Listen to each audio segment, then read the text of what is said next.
Are you ready for the Low Blows Network? It's the show where you control what's on the agenda. There we go. Jump in whenever you're ready. We're blood-bound to answer. Okay. Let's pick up the phone. Get this ready. It's so weird not having a countdown or anything like that. I'm just in there. You know what I mean? I'm very confused. Go. Start.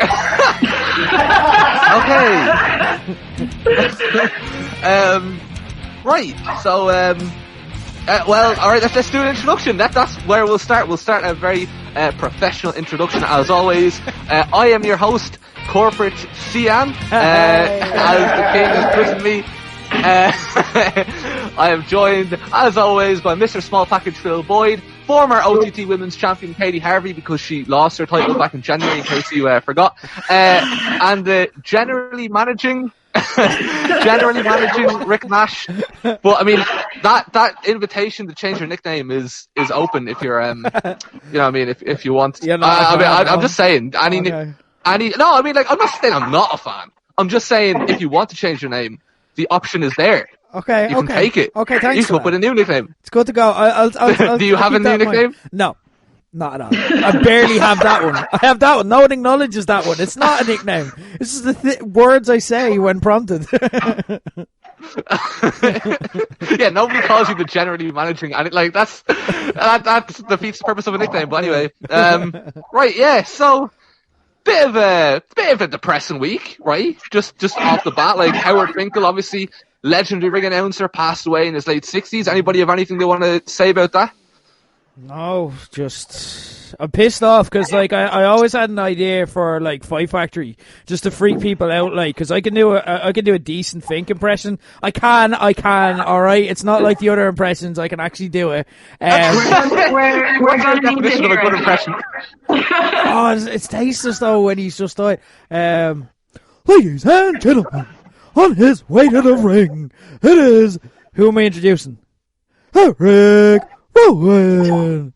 So, like, one time I was gonna do it. I guess, okay. I was gonna freak people out, like, doing it, like, introducing myself as MC on a Fight Factory show. I wanted to freak people out thinking that they got Howard Finkel, then I just walk out just to give myself more nuclear heat. I was like, but yeah, no, now I can't do that. No, he's an absolute legend. Like, there's no two ways about it. He's like part of your wrestling childhood. It reminds you when Sid Waddell, the darts commentator, died, and you're like, I don't know what this is anymore, because they're so integral to what I saw as like darts. And Howard Finkel was that for a lot of years. Like, I know that now we haven't seen him on weekly TV in a long time, so it's not that way anymore. But I think people underestimate kind of his impact on wrestling. He was huge. He was like a sound of the product in the same way that people would have considered, say, if you'd grown up in my era, JR and Jerry Lawler, as uncool as they are now, they would have been the sound of your childhood. And Howard Finkel getting called to the ring by Howard Finkel, that was the sound of wrestling for people. Like, it just was. It was synonymous with the background noise. So rest in peace, an absolute legend, and just seemed like one of the good guys in wrestling. Like, I know there's a lot of anti-WWE sentiment going around lately, and not wrongfully so either, but like there was people like the Fink in the background that you're like, but he works there, and he's just another one now that's gone, where you're like, like, he was one of the good guys. Like, Mean Gene Okerlund was always another one who's like, he's just a nice guy. Like, I just like him, and I can't fully hate WWE while they're there. So another legend that was pretty much unanimously loved, so will be missed. It's sad to think we're never going to hear him, like, even do like a cameo spot again. Really sad. But like, left it, like, for an MC, also left a huge impact, because MCs don't get a lot of love. So you know, he can be proud of his work too. Yeah, I mean, I think you've said everything that needs to be said there. Katie, Phil, do you have anything else you want to say, or? Sad, yeah. Yeah, like, there's great tribute, Katie. Good job. Yeah, pretty much you nailed it. So yeah, there was also the School of Irish Wrestling getting evicted by a dickhead landlord. But I think we'll get to that later on. There's a couple of questions related to that. Mm-hmm. Also, another release that happened since the last podcast, Cassius Ono is gone, and obviously as on a personal level, that's shit because, again, another person losing their job, etc. But as a wrestling fan, Chris Hero is back. And, oh my God, lads, we could get Chris Hero in the National Stadium. Yeah. Oh, fuck. I'm so excited for, wrestling to come back whenever it does. It's going to be mad. Who's your Irish dream match with him? Oh, this was a big topic of discussion. Straight away, both me and Phil said, Michael May would be deadly. Yeah. Yeah, Michael May fits against anyone. It's just too much. Yeah, guys, there's so many now. Because when he last wrestled here, it was am I right in saying WrestleCon 2016? So it wasn't like you had all the. Apart from Jordan, Jordan and imports, that was it. And Jordan Den, you could argue, is Jordan Den would be there'll be loads of people now that would be on that level. Do you know what I mean? Of facing Chris Hero, all the Morton Hypes, the Scotty Davises, Michael Mays, etc., etc. Liam Royal as well. That's another one I'd love to see. Then none of them were established back then, so there's a whole shitload of matches he can have now. Oh my God, I'm so excited. Terry Thatcher. Terry Thatcher. You got us another one. That'd be really good. What? That'd be really good. I'm really into that. The more I think about it, yeah. Oh, that'd be so good. There's fucking loads, man. It's an exciting time to be a wrestling fan. Well, not right now, obviously, but in a few months, it's a very exciting time to be a wrestling fan. Yeah. But and this leads me to the final thing I wanted to mention. So obviously last week, you heard me react to Eric Rowan's release, because it happened on Wednesday evening. But I had time in my head to feel, because I was unlike Brody Lee and the Revival and wrestlers like that, Eric Rowan was always very quiet on social media when it came to wrestling. He's a bit older. He's had a lot of injuries, so I'm kind of worried. I'm is he going to be retiring? Where's he going to go? What's he going to do? It just seems kind of like a job to him. But 2 days later, I stayed up till 3 or 4 in the morning watching this show. I think it's called the Alex Kendrick Show. I'm not entirely sure. It's not a wrestling show by any means. It's I think it's a music type podcast, but it's basically on Twitch, and it's a video podcast type thing. And Eric Rowan was one of the 2 guests they had on it, and it wasn't Eric Rowan shoots on WWE. It was more just kind of like non-wrestling fans having vague kind of casual wrestling chats, if that makes sense. Yeah. And basically Eric Rowan was in spirits, and he said that he's nowhere near done wrestling by a long shot, and that he's open to wrestling anywhere. So I'm in a great mood. And then the following day, I get a message. I get a tweet. I check Twitter, and I've noticed I've got a lot of notifications here, more than normal. Okay, I check it, and it's a cameo from the man himself, Big Red Eric Rowan, and basically saying, long story short, Sian, nice to meet you. And well, Eric, it's nice to meet you too. But yeah, I was probably buzzing after seeing that. So this ties into our first question from Foxy, who, by the way, this is the longest amount of time in 4 years I've gone without seeing Foxy. When you think about it, whenever there's an Irish, because the other way, if you go to Fight Factory or Phoenix or OTT, there's always some people will be there, some people won't be, but Foxy's always there because he's the rep. Yeah. So I was this is actually the longest time I've ever gone without seeing Foxy, and I don't like it. So hopefully when this Foxy drought is over, Foxy drought, we will never go through anything like this again. Thanks for the question, and to answer it, yes, Sian is very happy with the special message that I have received. Eric Rowan's doing great, and when this is all said and done, I can't wait to see where he ends up. Bludgeon Brothers and OTT, very, very real possibility. Ooh. We'll see. We'll see though. But yeah, that's the first question out of the way. Thanks, Foxy. Boom. At Rian_no_numbers. You go into your cupboard on the day before your weekly shop. It's bleak. You have a tin of beans, a packet of roast chicken flavoured crisps, a beef stock cube, vinegar, and an onion. What dish are you making using all 5 ingredients? Like MasterChef, you do have access to eggs, flour, and butter. I'll tell you my favourite next week. So, which one of you can cook? Rian, are you forward selling on our show? Find out the answer next week. It's like, this is our show, dude.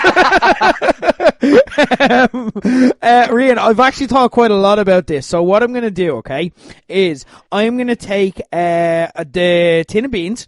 I'm going to put them in a bag. I'm going to take the packet of roast chicken flavoured crisps. I'm going to put them in a bag also. I'm going to take the beef stock cube, the vinegar, and the onion. I'm going to put them in a bag as well. I'm going to take that bag. I'm going to put it in the bin, and I'm going to call Domino's. So that's what I'm going to do with your recipe.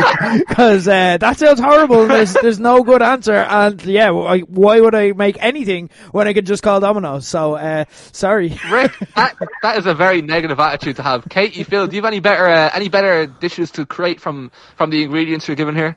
But see, the thing is, he says like using all 5 ingredients, and I feel like there's only one very specific answer, and I don't know it. But if I had those ingredients and that's all I had left, I would simply make an onion omelette, and have the tin of beans on the side.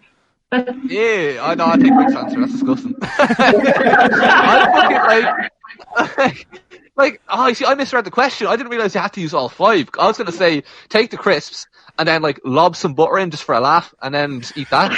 But then like, I'm not. If you have to eat all 5, I don't really. Man, like again, I'll talk on the.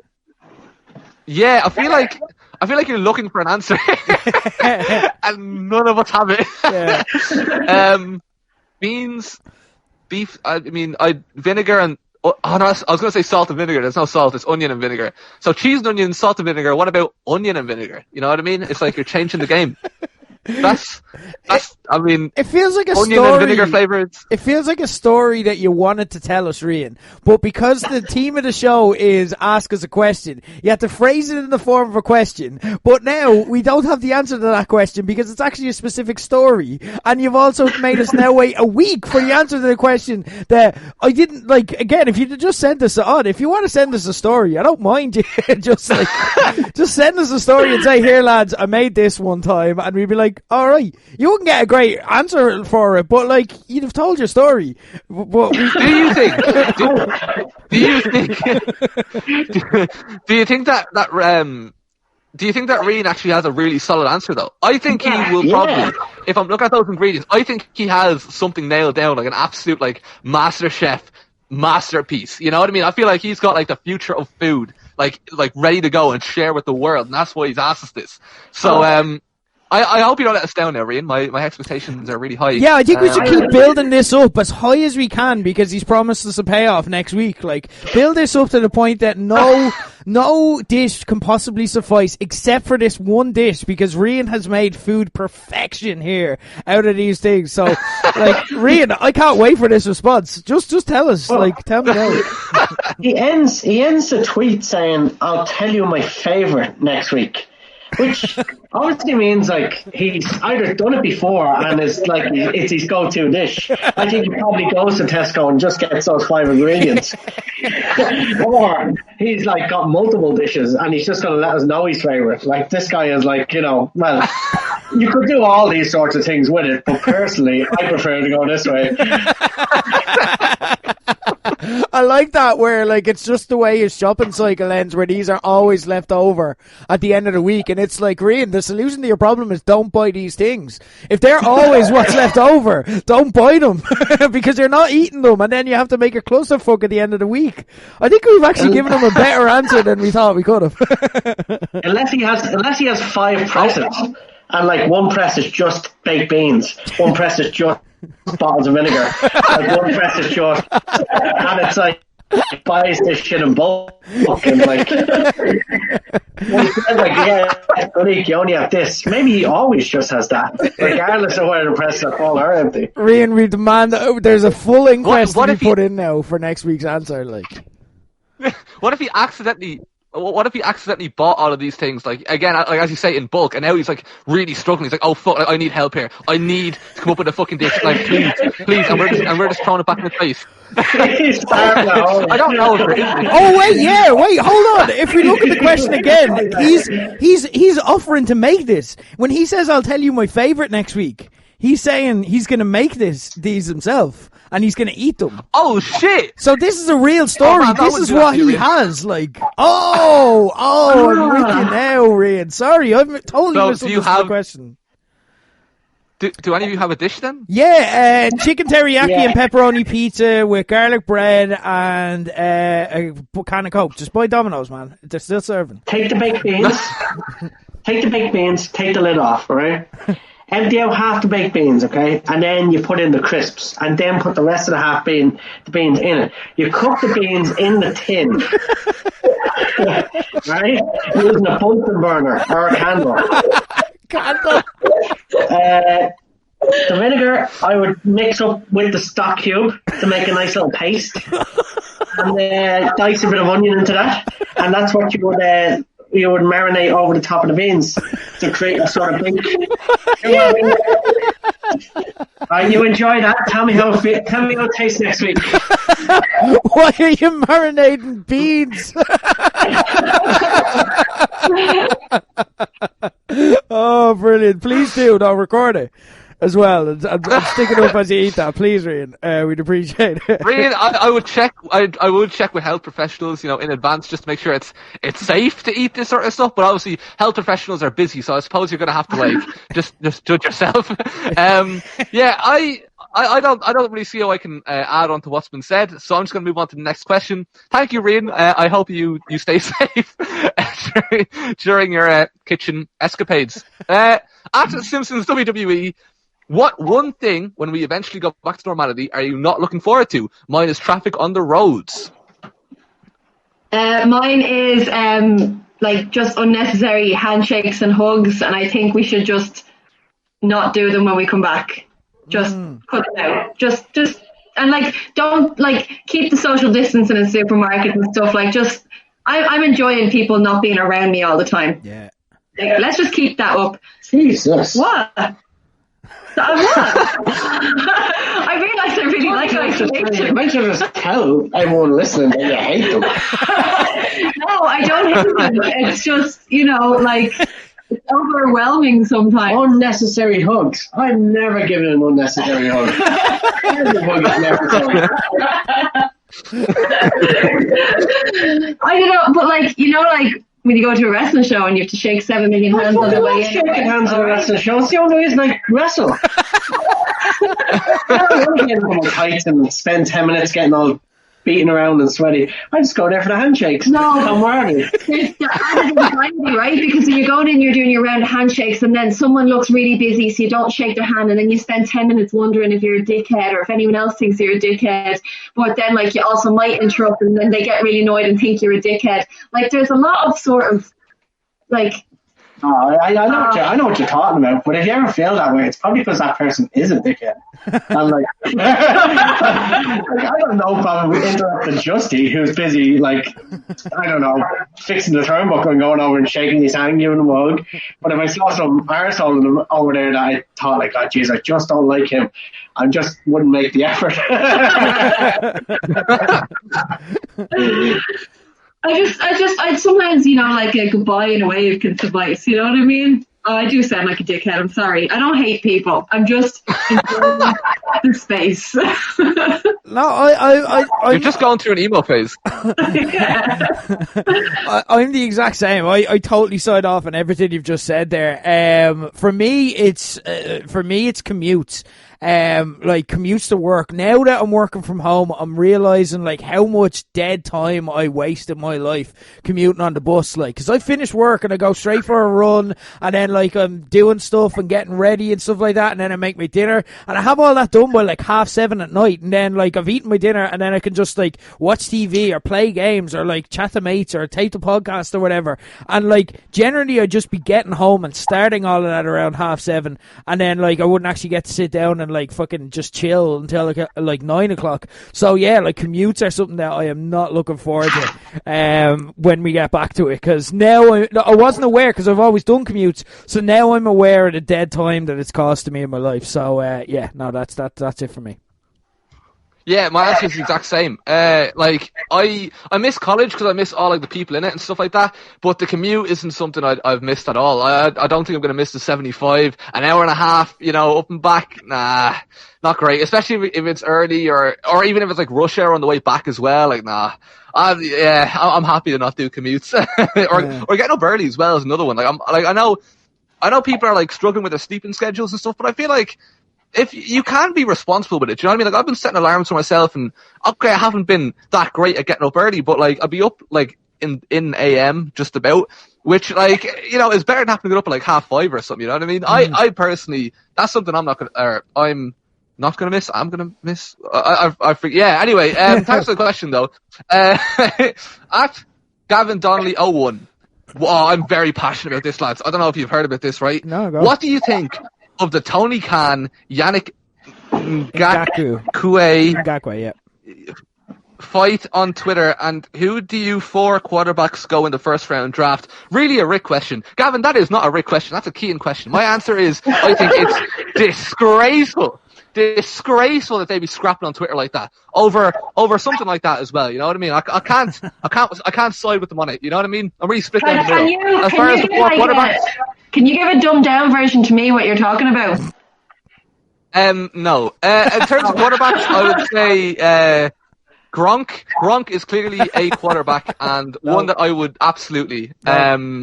I'm going to put this over to Rick, though, because I feel like I'd agree. Rick sees these things, in terms of quarterbacks very much the same way I would. So I might as well just pass it over to Rick.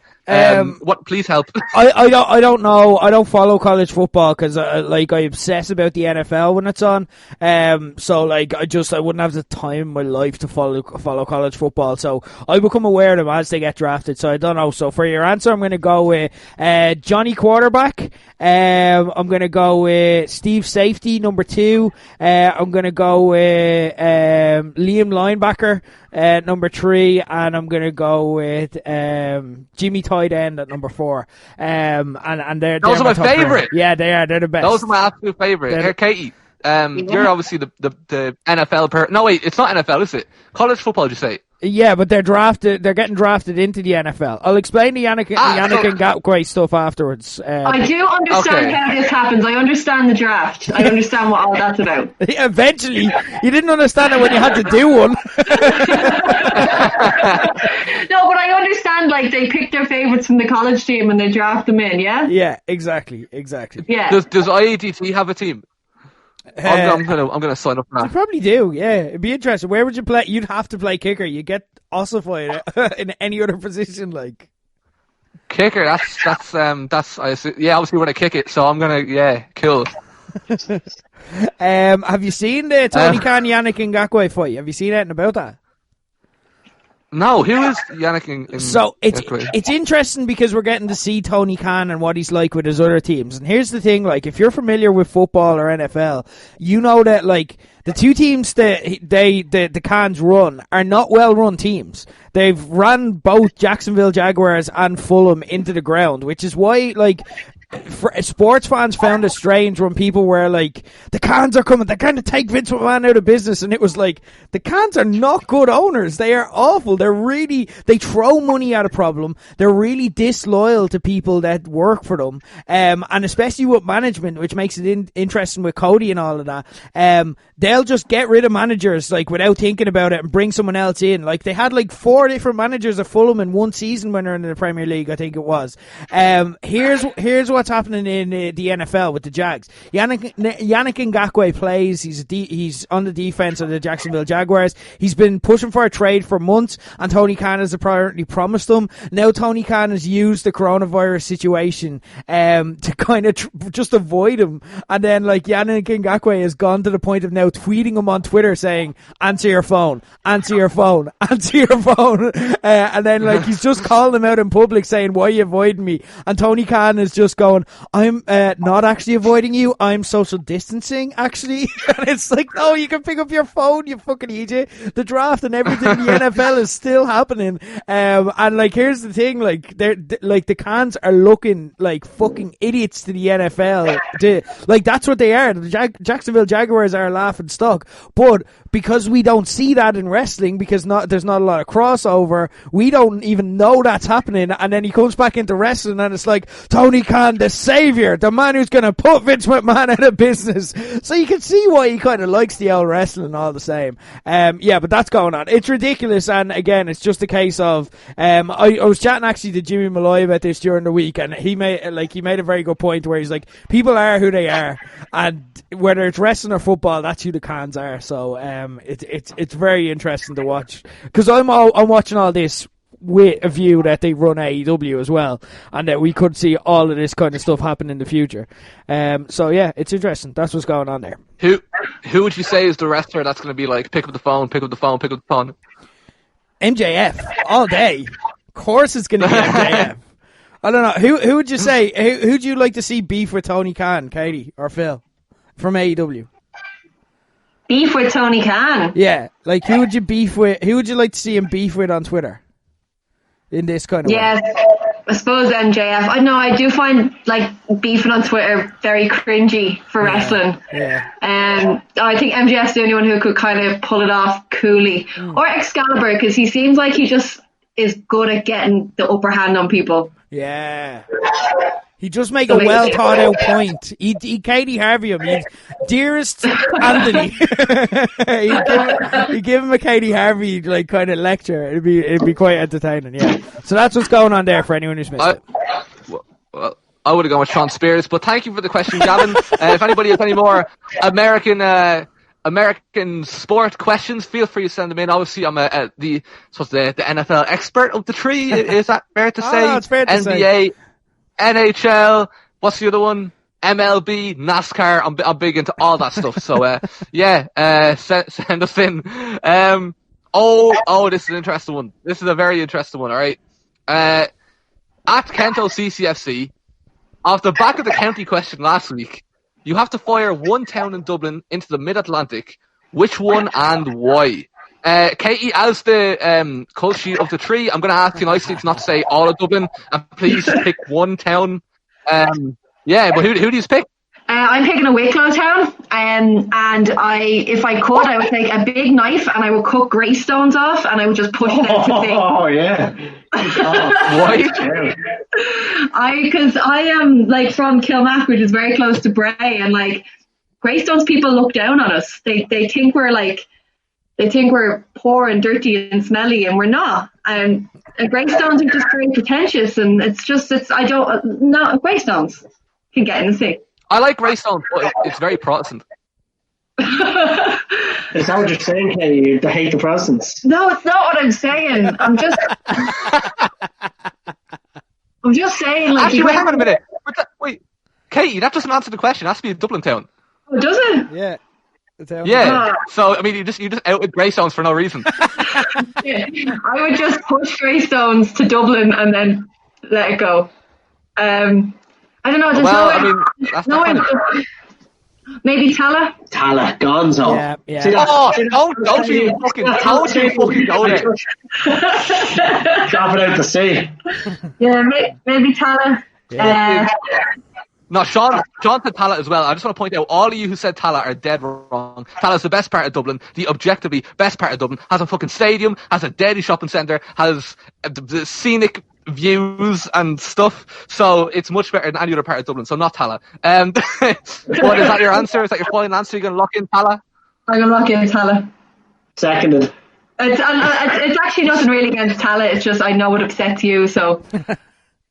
Mine's 100% against Tala. And particularly anyone who supports Shamrock Rovers. Oh, man. ODTs and Tala. I didn't even mention that, American.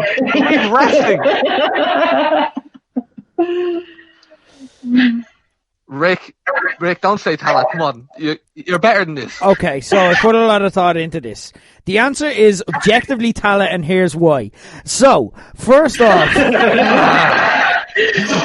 First off, that fucking shopping centre is ridiculous. It makes no sense. There's no coordination to it. You go up one escalator, then there's no down escalator just beside it to go back where you came from, and you have to walk around to the other side of the shopping centre to go down, which puts you in a different part of the centre. It makes no fucking sense. It's a fucking maze for no reason, no payoff. You're getting stuck in a maze. You're getting stuck in a maze for the sake of going to fucking Superdrug. Alright? Like, that's not worth a fucking maze, okay? The whole place is a maze. It doesn't make sense. There's no logic to Tallaght. Whoever designed Tallaght as a place just said fuck it and just drew roads wherever they liked, and they just made none of them link up, made none of them make sense. As well, yeah, you say OTT's there, but again, it's not necessarily their home. They weren't born there. If OTT it is now. OTT doesn't cease to exist if Tallaght ceased to exist. It just means OTT have to find a new location, and that's what they want. It's been ages for a new venue. They had to go to Tallaght because there was nowhere else. Tallaght accepted with open arms. Who else is going to do that? Exactly.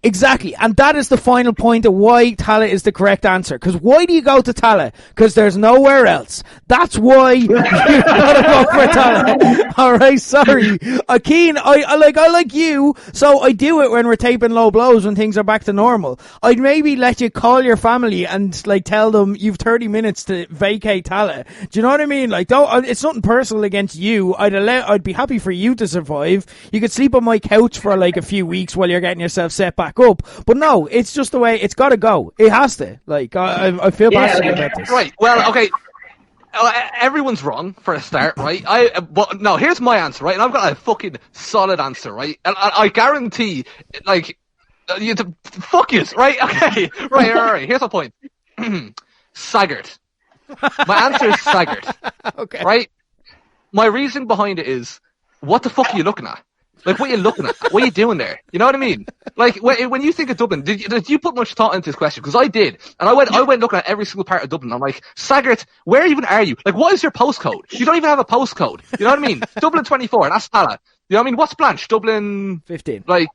No, Dublin 15. And then, all these different places have all numbers. You know what I mean? Because we're all in this together. We're like a family, yeah? All in Dublin. And then Saggart, no, I don't have one.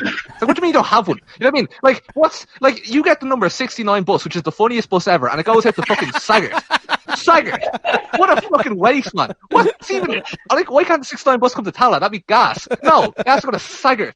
I don't think for 1 second I'm not forgetting about Rathkill. Equally as suspicious. They're just there, looking at us, looking at the rest of Dublin as if they've got any sort of business doing so. They should be what? Kildare? What county does it border? Kildare? I don't think they really, for me, they're not parts of Dublin. I don't really, I refuse to recognise Saggart. And also, some of the Lewises go out there as well. It's why? You know what I mean? Yeah, just why? go to Tallaght. Actually, Just go to Tallaght with the rest of us. Sian, I think you're right. You know what? I changed my mind. I take Tallaght off my list. I put Saggart on the list. You know, that's a really good argument, right? You've turned me. Do any of you change? Rick, do you change your mind? Has Saggart now come in as a place that maybe, you know what I mean? Maybe it's just too. It's not like countryside peace and quiet. It's suspicious quiet. It's what are you looking at? You know what I mean? And they just don't have an answer. I'm thinking of another place, Balbriggan actually as well. I'd be okay with losing. I'm okay with losing a lot of places. But I'm gonna stick with Tallaght for now. Swords, yeah. What the fuck? What's the point? What's the point of Swords? Who? Malahide. Yeah. It is nice though when you go for a walk out there. It is peaceful. Famous. Glass and Evan. What? No, you're naming all places that are Stop burning bridges. Fight Factory need to run shows when we come back. You're naming places that are all relevant though, right? My answer is fucking obviously Saggart, yeah. But if we're naming the other places, fucking Bluebell, man. What are you looking at? You know what I mean? What? Lewis goes through there, and again, why? You know what I mean? Who says, right, lads, we're going Bluebell? No one. No one has ever said, yeah, I'm going to go Bluebell. That's not a thing people do, but it's there, and we all have to go through it anyway if you take Lewis. So, I'm not a big fan of Bluebell, but Saggart has to be my number one answer. To anybody listening from Saggart who's wondering why it's so randomly attacked, I didn't know you were from Saggart. Sorry. And as always, what the fuck are you looking at? Thanks for the question, Kento. That was great. I love these geography based questions. Yeah. I'm really into it. at Butch. Oh, well, it's Butch. Butch underscore OTT. What's your favorite childhood video game? Can be console and arcade. I don't know if he put this out publicly, but he built up an arcade type, like what an arcade machine in his house, and it looks really fucking cool. Yeah, it's deadly. So Nice. he's obviously on that.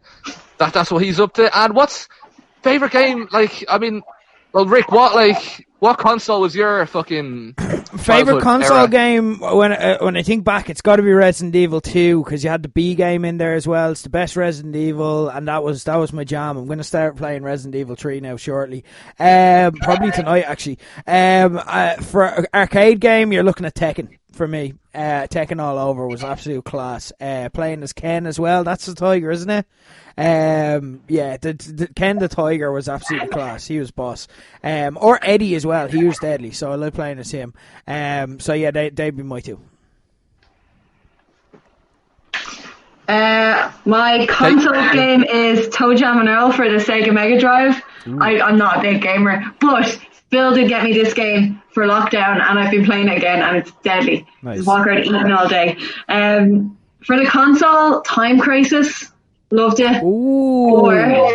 Or I was one of the people who spent most of the summer on dance machines. I knew someone was going to say it. I mean, obsessively just learning one track at a time until you could nail the top score, and then moving on to the next one. And it was great. And then the Bowler and Bray got a new machine.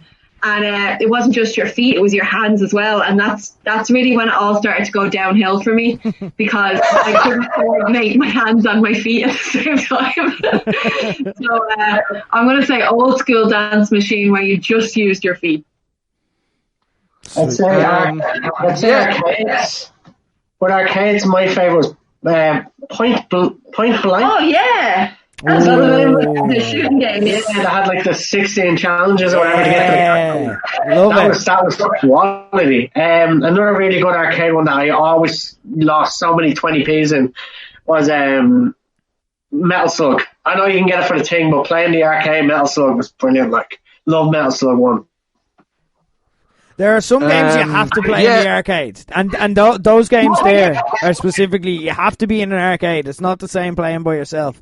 Even the controls and stuff like that, like you need the joypad and the 3 fucking random coloured things as well. Yeah, so I totally agree. They're great show. Or you need the gun for you can't play Time Crisis without a gun. You can't play that with your controllers. Like, fuck that. Like, the gun is the point of it. So yeah, no. Yeah, I got Time Crisis when they brought out they brought it out for the PlayStation years ago. It was like you had like a, how can you describe it? It was a massive thing with a circle on top of it, and the circle lit up. Yeah. And that was your VR. That was your responder to the PlayStation. I think it's all gone down, but I remember playing at home as well, and I was like, this is not Time Crisis.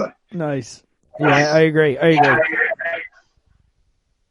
Yeah, like, I mean, I've talked about console games on the show like loads of times before. Gaelic games hurling would be top of the list because you can beat Tala, the best part of Dublin, and you can beat other parts of Dublin. And so that probably puts it at the top for me. You can also beat Virginia and Cavan, which is great. In terms of arcade games, this kind of ties in with what Rick was saying there a second ago about games you can only really play in the arcade. So I was more into cars and bike games and stuff. Do you know what I mean? Because you kind of have to be whenever I went to the fucking arcade in Leisureplex in Tala, you'd have to, again, it wouldn't be the same if you took the same game and put it on a console. It wouldn't really be. It would just be another game then. You know what I mean? But I can't think of any names off the top of my head. But you know the ones where it's complete the race in a certain amount of time, or you put more money in, fucking all that stuff. I don't know. I loved it. Burnout. That's a question, Butch. Yeah, Burnout. Burnout, and that one. Yeah. Mm-hmm. Burnout 3 Takedown is actually one of my favourite games ever. Actually, I'm talking PS2 games. Burnout 3 Takedown, Tony Hawk's Underground 2, Smackdown Here Comes the Pain. It's kind of all the obvious ones, you know what I mean? Yeah. I might forget. Oh, GTA. Driver 3, which I absolutely discussed a few weeks ago. Driver 3 doesn't get the love it deserves. I'm a full-on Driver 3 loyal fucking whatever you want to call it, man. Fuck. I saw Jonathan on Twitter a few weeks ago shitting on Driver 3, and I'm still very unhappy about it. Great game. At Stay Safe Rovers, So, Declan, again, for those of you who aren't up to date with his new name, just picture the coronavirus as Mr. Burns in Who Shot Mr. Burns episode. The victim. So, who shot Mr. Burns? What? Like, Mr. Burns got shot. Like, he's the... It makes sense when you hear the options. Okay. Yeah, so who shot Mr. Burns? I'll just Joe Cabray, he lost his wrestling school. Debbie Keitel, she lost her coffee. Or me, meaning him, he lost League of Ireland and Temple Bar. Right. So, yes, who... I think it means who's angry at coronavirus, doesn't it? Like who was angry enough to shoot coronavirus. I'm with you now. They wouldn't kill coronavirus for the good of the community. They're killing them as a revenge. Yeah, then it's a workaround, all right, to get the Simpsons into this question. But here we are.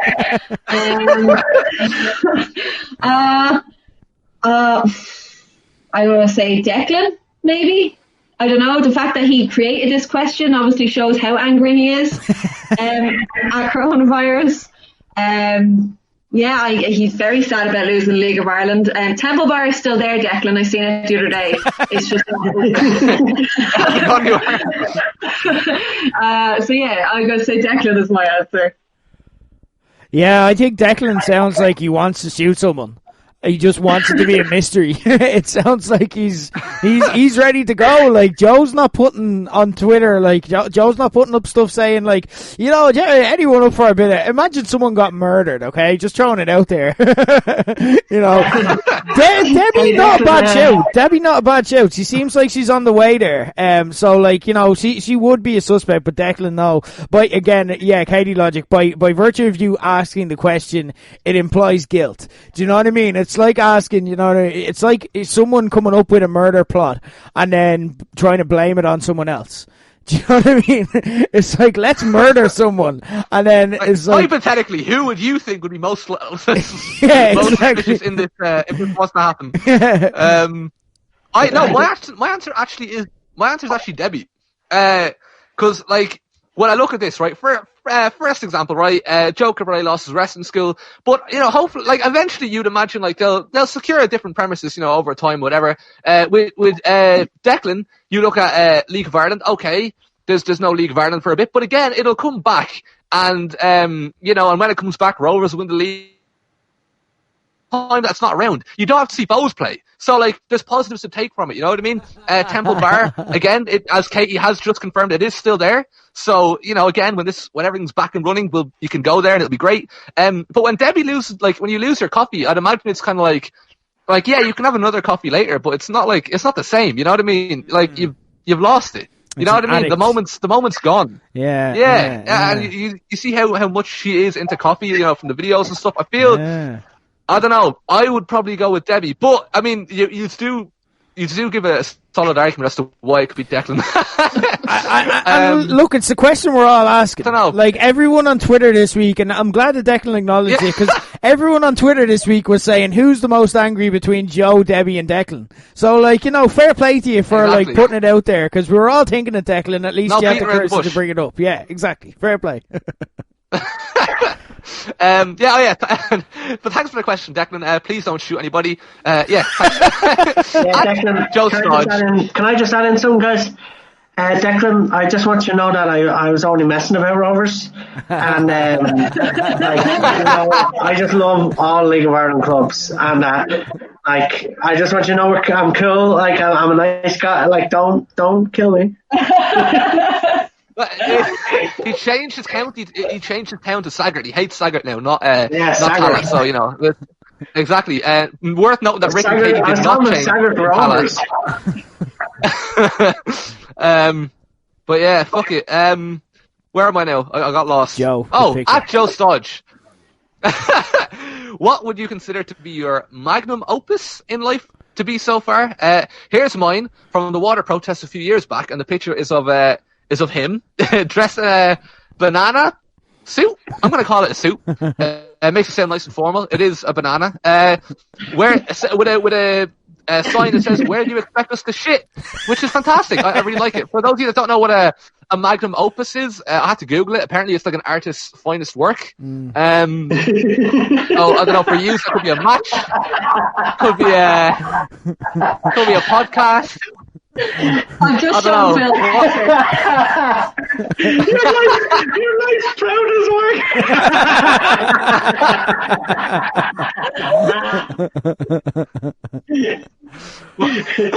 What is Rick? What's your magnum opus, and is it as good as Joe's? There's real boring answers like I could give, like low blows and stuff like that if I was being serious. But like to kind of like, and nobody cares. yeah, exactly. No one wants that. But like on a similar note, right?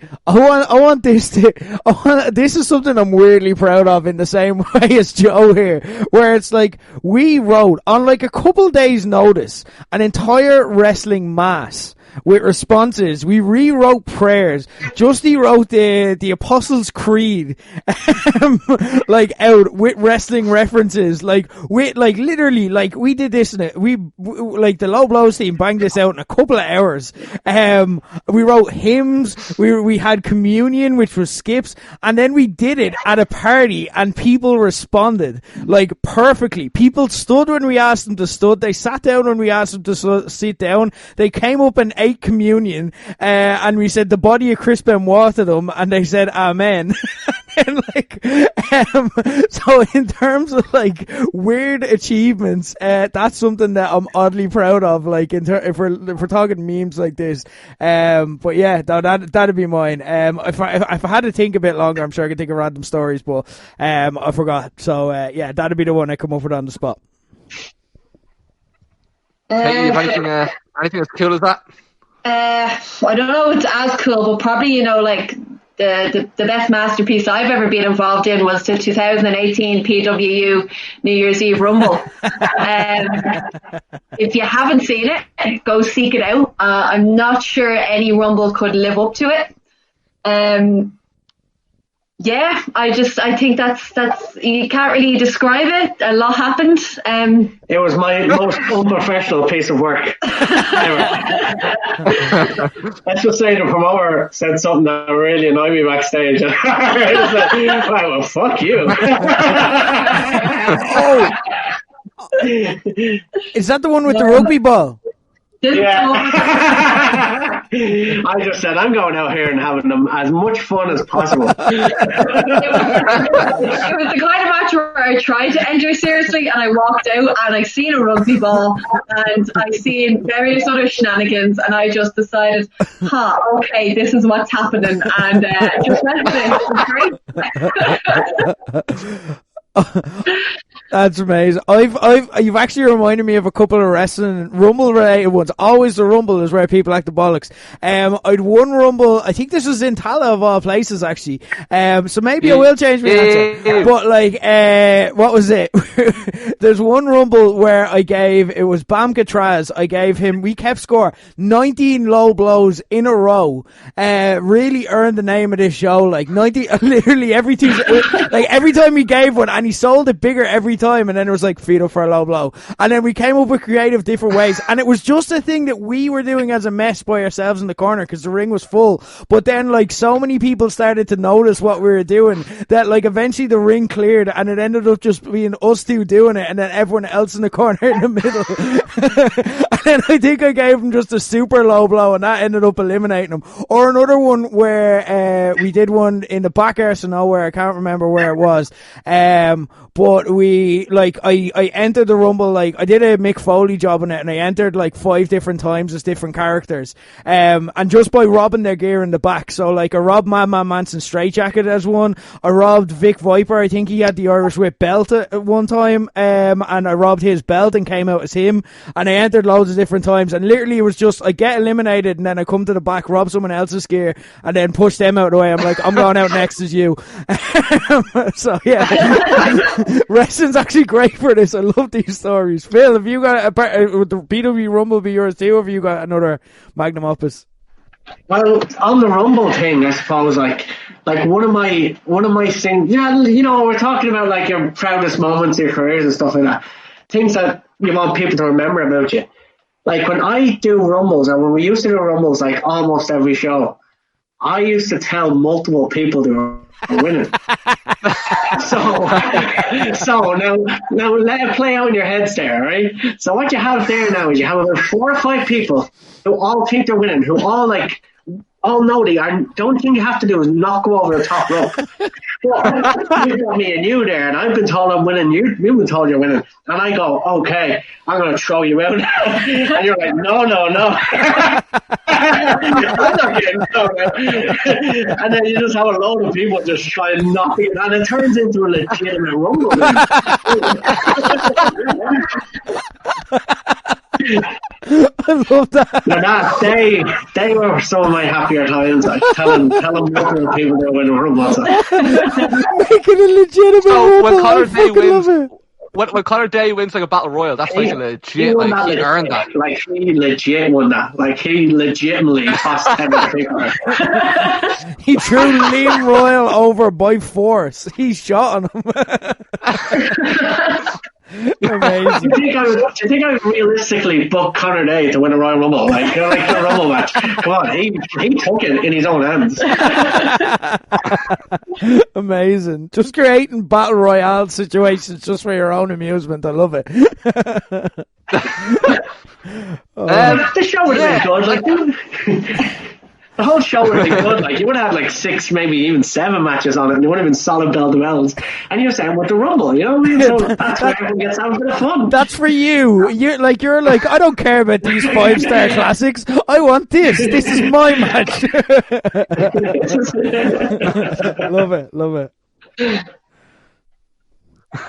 Cian, what you got? A magnum opus, like mine, like. You see, whenever a video does well, like a new video, I'll always have 1 or 2 comments saying, you remember that time you went onto a porn site and reviewed their wrestling? What, like, can you re-upload that somewhere?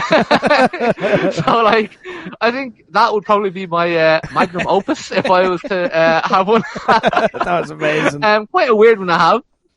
But that was one of my thanks faves. to Abby, Kat, and Jean for essentially forming the basis of my magnum opus. I appreciate it. And thanks for the question, Joe. At Sean McSauron, is there any finishers that are usually praised or seen as class that you don't really rate? For me, it has to be Seth Rollins' curb stomp. It's not shite. It's just a bit meh, in my opinion. I mean, like, Katie's finisher is, like, I mean, it's alright, like, I suppose. That's one of the things I have going to me that's good. It's a good finisher. Yeah, to be fair, actually, I mean, it's alright in fairness, like. But you know why it seems good, right? And this is my answer to the question as well. The only reason Seth Rollins' curb stomp seems meh is because he's doing it after a fucking Falcon Arrow, 17 suplexes and all this other mad shite. So that just seems meh in comparison. Whereas like when Randy Orton was using the punt, which is, you know, not too dissimilar, it was a killer finisher because all he'd done in the lead up to that was knee drops. Yeah. So, like, I think that's an important part of it because most finishers are inherently shite when you look at them. Yeah. You know, unless they're something impressively athletic. Like, someone doing like a million high spots and then finishing with a lariat is going to look a bit shit. But someone like JBL killing someone with a lariat looks really good. So, I think it more depends on the wrestler doing it than what the actual finisher is. That's a very good point. But that being said, there's probably 1 or 2 finishers I do hate. I just have to think about them. Canadian Destroyers. But they're not finishers. That's the worst part about it, isn't it? Yeah.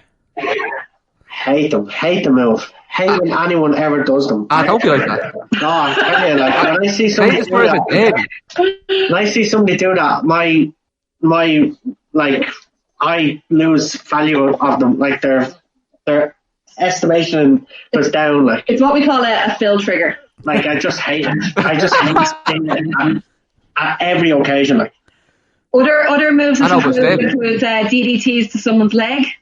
You have another one that you're really this is the thing because like you'll see it down in training like a lot, like, and like I watch training and like DDT to the leg. So what you do is you'd hook the foot and then you'd DDT the foot, like, and yeah, it looks cool. But of course, because it looked cool, then you had like every trainee doing it. Yeah. So like every single match we asked people to do, they would, when we were asking them to work the leg, they'd all do this DDT to the leg, and I was like, no, it's like the Canadian Destroyer. The more you do it, the more desensitized you become. Like, so, you know what I mean? It's like, why is a Canadian Destroyer not a finisher? It should be, like, but like when you start doing a move over and over again, it's just like, well, that's not great. That's just another throwaway move, like, you know. Do you ever hear Heyman's theory on the headlock? No, go for it. I think I don't know if he did the Austin podcast or not, but he had a brilliant one, and I thought it was great. He said, like, how could you not make the headlock? You could make the headlock the most impressive move in wrestling again. Yeah, well, like, it's brilliant. And it's like, put Mark Henry in there. Mark Henry just squeezes this guy's head, and the guy taps out or passes out. Right, you just keep doing it, and everyone's just like, "Oh, I can't believe we bet him with a headlock. Like that's a bit crap." Until like you keep beating lads, keep like the master lock. Yeah, I was thinking that. Keep beating lads. Right, the further he works up the card, the bigger guys he takes on. Some guys almost break the hold. No, they submit to this headlock until it gets to WrestleMania, and then all of a sudden John Cena's the one to like separate those hands and break out the headlock, and then like beat Mark Henry. And like that's what wrestling moves should be like. You should be building up really good moves and building like. But I just think particularly with indie wrestling, like everyone just wants to do the kill move. So when you see the kill move happen so many times, it doesn't become kill to me anymore. It's like it's very like right. So you got how much? So that's what the 6 super kick. You've probably gone up and done another 450. And then we're going to end it with a few Canadian Destroyers. Oh, and then I'll beat you with an armbar, so I'm legit. Yeah. I think as well where that comes from, I'll have rants similar to this, and I totally agree with everything you're saying there.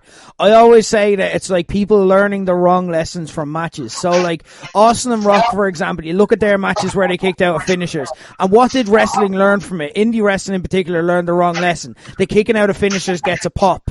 So now finishers at WrestleMania or at big shows, they don't mean anything because you're like, well, he's kicking out because it's the first time he's hit that finisher, but that defeats the purpose of what a finisher is. And when the actual story that they were trying to tell in the ring was these people know each other so well that they can even kick out of each other's finishers, it was a big deal because they kicked out. But wrestlers looked at it, only saw kicking out of a finish gets a pop. They're not looking at the why they're doing it. Do you think that comes down to more a case of bad training and like people like not like kind of being there to reinforce no this is why it worked, or do you just think that people just go for the quick easy pop? Where do you think that comes from? I think it's a quick easy pop, but like, and again, I'm out of touch on this because you know, I mean, you'll go to OTT and you'll have fucking hundreds of people like pop big when that Canadian Destroyer happens. It's just in my head, I just can't pop for it. Like it doesn't excite me because I'm just like, there's Canadian Destroyer, and I'll just wait for the kick out here because you know the kick is coming. When was the last time in Destroyer? There's probably Petey Williams, like it's just become such a like that was the best move in wrestling at one time. Like people were amazed by it, like, and now it's just a throwaway. Like I'm more impressed by a clothesline than I am a Canadian Destroyer at the moment. Yeah, no, I get that. On like as far as finishing moves that annoy me, and again, I get annoyed by the lack of other people being annoyed to this. I always hated when Big Show used to win matches with the punch because he can't throw a dig. He's not a good puncher. The whole premise relies on him being 500 pounds, and you're like, yeah, I guess that'd hurt, and I guess it would knock me out if Big Show just gave me a full force punch in the face, and I guess that would keep me down for the tree. But it's a shit punch. Like, he doesn't know how to throw a punch. He's not a good boxer. So it makes no... And I know he wrestled Floyd Mayweather, so it made sense when he first brought it in. But then he kept it for years afterwards, and it's like, it's not good. Like, it doesn't look good. And again, I feel like I'm screaming into the void, and everyone else is fine with it, but I'm just like, it looks shit. Like, so I don't like it as a finish. Yeah. But he's so big that it doesn't matter if he can't throw a punch. You know what I mean? Like, it's gonna hurt. He's fucking massive. Yeah, I've just never seen it end a match where it got like a good reaction or the reaction you wanted. Every time I've seen it used and especially win a match, the match just ends flat. It's like, oh, he hit the punch. Oh, it's over. Like, I've never seen it and thought, that works. Oh, I get it now. Whereas I could say that about every other finisher. Even with the Canadian Destroyer, you could say when Petey Williams did it when it first came out, we all fucking looked at it and went, holy fuck, how does he do that? What the fuck just happened? I've never felt that with Big Show. It just looks shit, it's flat, and it's never worked for me. I get the psychology behind it, I just don't like it. That's just I don't really have an answer for this. Like, if I had to pick an answer for this, kind of goes against what we were just saying, but like, because it wasn't my era, I'm like the people's elbow is really just an elbow. Yeah, I get that, yeah. When you think about it, you know what I mean? Like, like if we talk about Rock versus Austin, the Stunner is a fucking kill finisher, you know what I mean? But like, the people's elbow, like, I mean, it's deadly, don't get me wrong, but it's like, it's also not really. Like, at the same time, I don't know. Again, I'm not complaining. I don't really feel passionate about any finisher I don't really like off the top of my head that other people do in particular. Yeah. Yeah, that might be my answer off the top of my head. I don't know. But thanks for the question, Sean. Yeah, I get it. At Dave Mandana, I recently watched the Dark Side of the Ring Benoit episodes, so I'd like to know if you think Nancy Benoit should have a place in WWE's Hall of Fame despite the circumstances of her death. Personally, I think, yeah, like, you know what I mean? Like, it'd be, obviously there'd be like, you know, a massive elephant in the room when she's being inducted, but that's not her fault. You know what I mean? Like, the reason you don't induct Chris Benoit is because, you know what I mean? You're glorifying the career of somebody who's done some horrible things. But like, Nancy hasn't done anything wrong, so I don't really see why she shouldn't get that honor, you know what I mean? But I don't know, what do you think about that? For me, if you're making the best argument that she shouldn't not get it because of what happened, if that's her best case for it, then no. And again, I'm open to be changed my mind, and I wasn't a big WCW head, so Katie Harvey, if you've got I know you were big into WCW, so you might have seen more of her. So if you'd like to sell me on this, I'm open to be sold. But for me, I remember when Nancy Benoit was alive, and I remember nobody saying this. This was not a conversation. I was like on the internet and like having these conversations at the time. Nobody was saying, you know who was great? Nancy Benoit. And I'm not like I'm not trying to run her down or slate her. Like, Jesus Christ, like, that's the last thing that I want to do.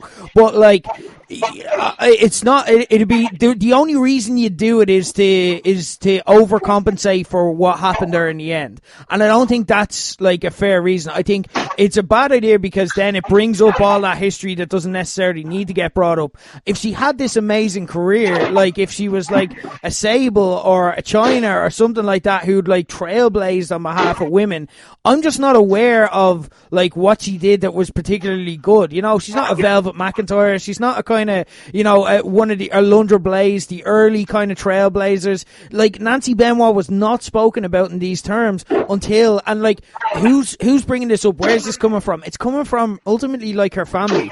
And like, I get it, like, and I get why they'd want her noted and stuff, and like, I think we should acknowledge that she was a wrestler and that she had her own career in her own right, and not just remember as the person Chris Benoit killed, who happened to be his wife as well. I agree with that side of it, but turn around and acting like she had this amazing career, I'm just not aware of it, and I don't remember this being discussed. So if it wasn't being discussed when she was alive, if people are only saying this because of what happened to her, then it's a no from me. But also, the Hall of Fame doesn't matter that much, so if they wanted to do it, it wouldn't be like I'd be against it. But again, it's just, I think it'd be a mess. It'd be bringing up all of that for someone who, again, to my knowledge, didn't do that much in the ring and didn't, not that she wasn't good. I'm not saying that, but like, I never hear stories about how Nancy Benoit or Nancy Sullivan changed the game. I never hear that. So, and again, maybe it's just overshadowed by what happened, and I'd be saying differently if that didn't happen to her. Again, maybe that's just my own ignorance. I could be wrong though. I'm open to be sold. Yeah, I think what you're saying is spot on, because like, I did watch a lot of WCW, and I don't remember her on it. So I've just looked up her Wikipedia quickly, and she did a year in WCW, 1989 to 1990, and a year in WCW in 1996. You know, like, there was a little bit of ECW in between as well, but the way that documentary made it out, they kind of made it seem like she was the first and only big female manager. Yeah. But that wasn't necessarily the case. Not that she doesn't, like, shouldn't go into the Hall of Fame. It's just, I think there's a lot of people who would have to go in ahead of her, you know? and it is just a hot topic now because of the documentary. Whereas if you inducted everyone who should go in before, it would take years. It would be a never-ending list probably, because other people would then come up in eligibility. I don't think she should be in the Hall of Fame for the reasons you said, not because she's a victim. Yeah, I was basing my opinion based off because again, I didn't really watch it when she was doing her thing, so I don't know. It's used that film on how sort of big she was at the time. Yeah. I basically what I'm saying is I don't think the circumstances of her death should affect whether or not she's in the Hall of Fame. Yeah. Not that she necessarily needs to be in it. Yeah. But so I think we're kind of all on the same page in that one. Yeah. Okay. Thanks for the question, Dave. At Irish Slam Dan, Irish wrestling is allowed return with 30 fans under certain conditions. 3 matches are allowed. Must be 1v1. 60-minute show max. Only local talent. Who would you choose? How would you book it?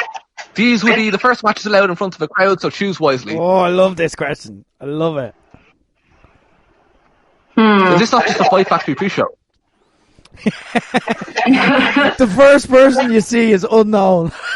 Amazing. I'll be so up for that, man. Yeah, that's his. I'm going to say Hooch versus CBL because it's a match that means a lot to me, but it might not mean a huge amount to anyone. To the majority of Irish wrestling fans. So I'd put myself. I imagine I'm going to be one of 30. Yeah, that'd be fair. If we're putting this together, so I want to see Hooch versus CBL. So that's a match I'm going to put forward. So really, this is matches that only really appeal to youth. I go for again. We have to keep in mind the time limit of the show as well. So you're going for short, fun matches that can be 15, 20, including entrances, and just do the job and also keep people happy. All right. So I wouldn't go for any. Don't do entrances. No. You have to do entrances. Are great. Yeah, you have to, especially when wrestling's back, you have to do it right. You have to hear entrance music and pop and stuff like that. If we're going for a fun match, again, so wrestling is coming back.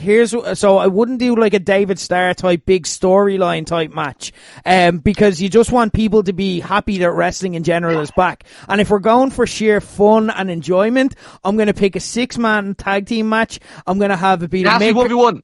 Oh, it has to be 1v1. Oh, shit.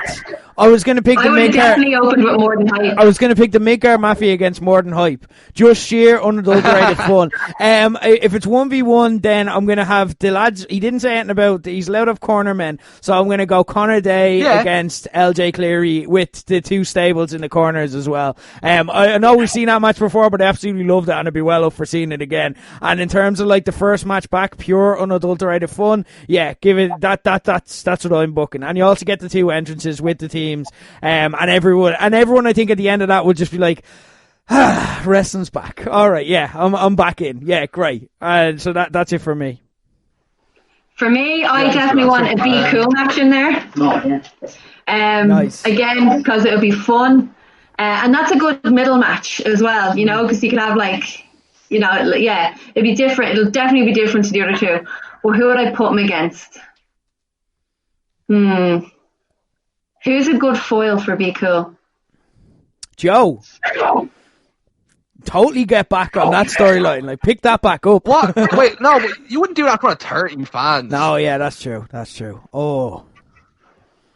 Tough. You just want someone who's going to have fun. Maybe someone like a Sammy D who's just going to be a really great foil. Yeah, you would say Justy, but then you're worried that it's going to be Justy Jitsu again. Yeah, Michael May. Oh, shit. People might be thankful for Justy Jitsu at this stage. Yeah, this is it. Might get a good reaction. Yeah, true. But you don't want to risk that. You don't want to be right, okay, let's not risk that and do it again. You're not taking any risks on this show. I'm going to throw a wild card match here, right? Be Cool. Yeah. Against someone who I think could be very funny, but also really good in this role. Okay. Justin Daniels. Ooh.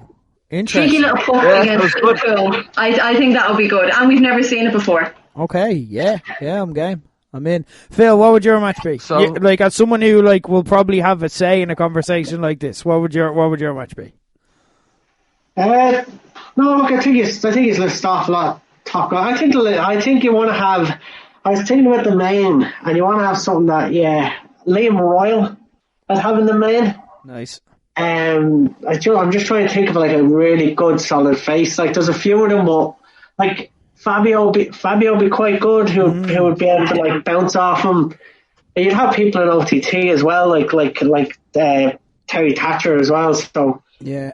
But no, Liam Royal versus if I was booking FFPW exhibition showcase, then it'll probably be Fabio and Liam Royal, I reckon. Nice. But yeah, that'd be my main, and I'd be happy with the 2 other matches already announced. Yeah. I think we got it. I think it's a solid show. Can we have 4 matches because there's 4 of us, and let Keane pick one as well? Yeah, I think that's what. Well, Keane picked Hooch versus CBL. Oh, I had forgotten that. Sorry. Thanks, Katie. You know what? They had a match at Gymshark, and I don't think it lived up to the hype that it could have been. But Big Rab and Liam in a big heavyweight match at the main could be good. Ooh, that's a good one. And Rab is over as fuck. Like, people would be like... Yeah, like Rab, yeah. Rab would still be able to, like, sell it all for him, but would be big enough to, like, throw Liam around at the same time. They square up to each other, yeah. And also, as well, if you're talking, like, wrestling just coming back, you're, like, talking about... like, it's nice to throw... people like Rab wouldn't necessarily be the first person you'd think of when you're thinking Irish wrestling's coming back, but he'd be someone that would be almost like a surprise that everyone would be really, really happy to see. So, like, oh, Rab, yeah, he's fucking class, this is going to be deadly. So if you're doing an unboxing style show, he's a really great show to have in there. So yeah, I think we did good. That's a pretty solid card. Yeah. I think we did well. Thanks for the question, Dan. At Chloe_Lynch, what wrestlers would you want to be in lockdown with till everything is over? Well, personally, my favourite would be Katie Harvey. Lockdown. Really? Oh man, I'd go Apollo Crews. Apollo Crews. Yeah, because I mean, like, right, look, Eric Rowan and Alison Kay are like we're 2 absolute favorites, yeah. But there's always that fear, like, because like, you know, like they're like my absolute favorites. So it's like, what if you end up like hanging out with them during lockdown and it turned out that they were like racist or homophobes or like, you know what I mean? Something you did, like, it was a dark side to them that you never knew existed. I'd be crushed. You know what I mean? But like Apollo Crews, like, first of all, I wouldn't expect it off Apollo Crews. But like, also, if he did end up being like a bigot or some sort, like, it wouldn't like hurt as much, you know what I mean? Like, as if it was like Eric Rowan, somebody who I've like fully endorsed for the last like 3 years. Yeah. So but also he just seems like a sound lad, doesn't he? Like, would you not like? I mean, I'm not against it. Like, it's just a bit out of left field. Like, I forgot he existed. If I'm being honest. Well, what's your pick? I think I've got the answer to this. I think I've got the best one. Juice Robinson. Like, Juice Robinson would be the absolute crack to hang out with. Juice Robinson is dead on. He's cool. He's got funny stories. He's got WWE stories that he'll just tell like on like a moment's notice. He's charismatic as fuck. And like, yeah, no, I like, there's not many that, like, it's a weird thing to say considering I'm doing a wrestling podcast where it's like, there's not many wrestlers I'd like to hang out with. I think an Irish answer that of someone I know would be boring, like, so I'm not going to go that way. So I'm thinking famous wrestlers. Oh, if we're going Irish wrestlers, I'm going to throw in Jay Money. I think Jay Money would have like fucking like, I mean, we've seen what his brain looks like with Trinity Brawl. It'd never be born with Jay Money. Yeah. That's true. Yeah, that's it. Like, yeah. Kate, do you have any other answers, Kate or Phil, that aren't Kate or Phil? Well, I'm going to pick a WWE one so I don't hurt Phil's feelings because obviously he's my Irish wrestler. I've been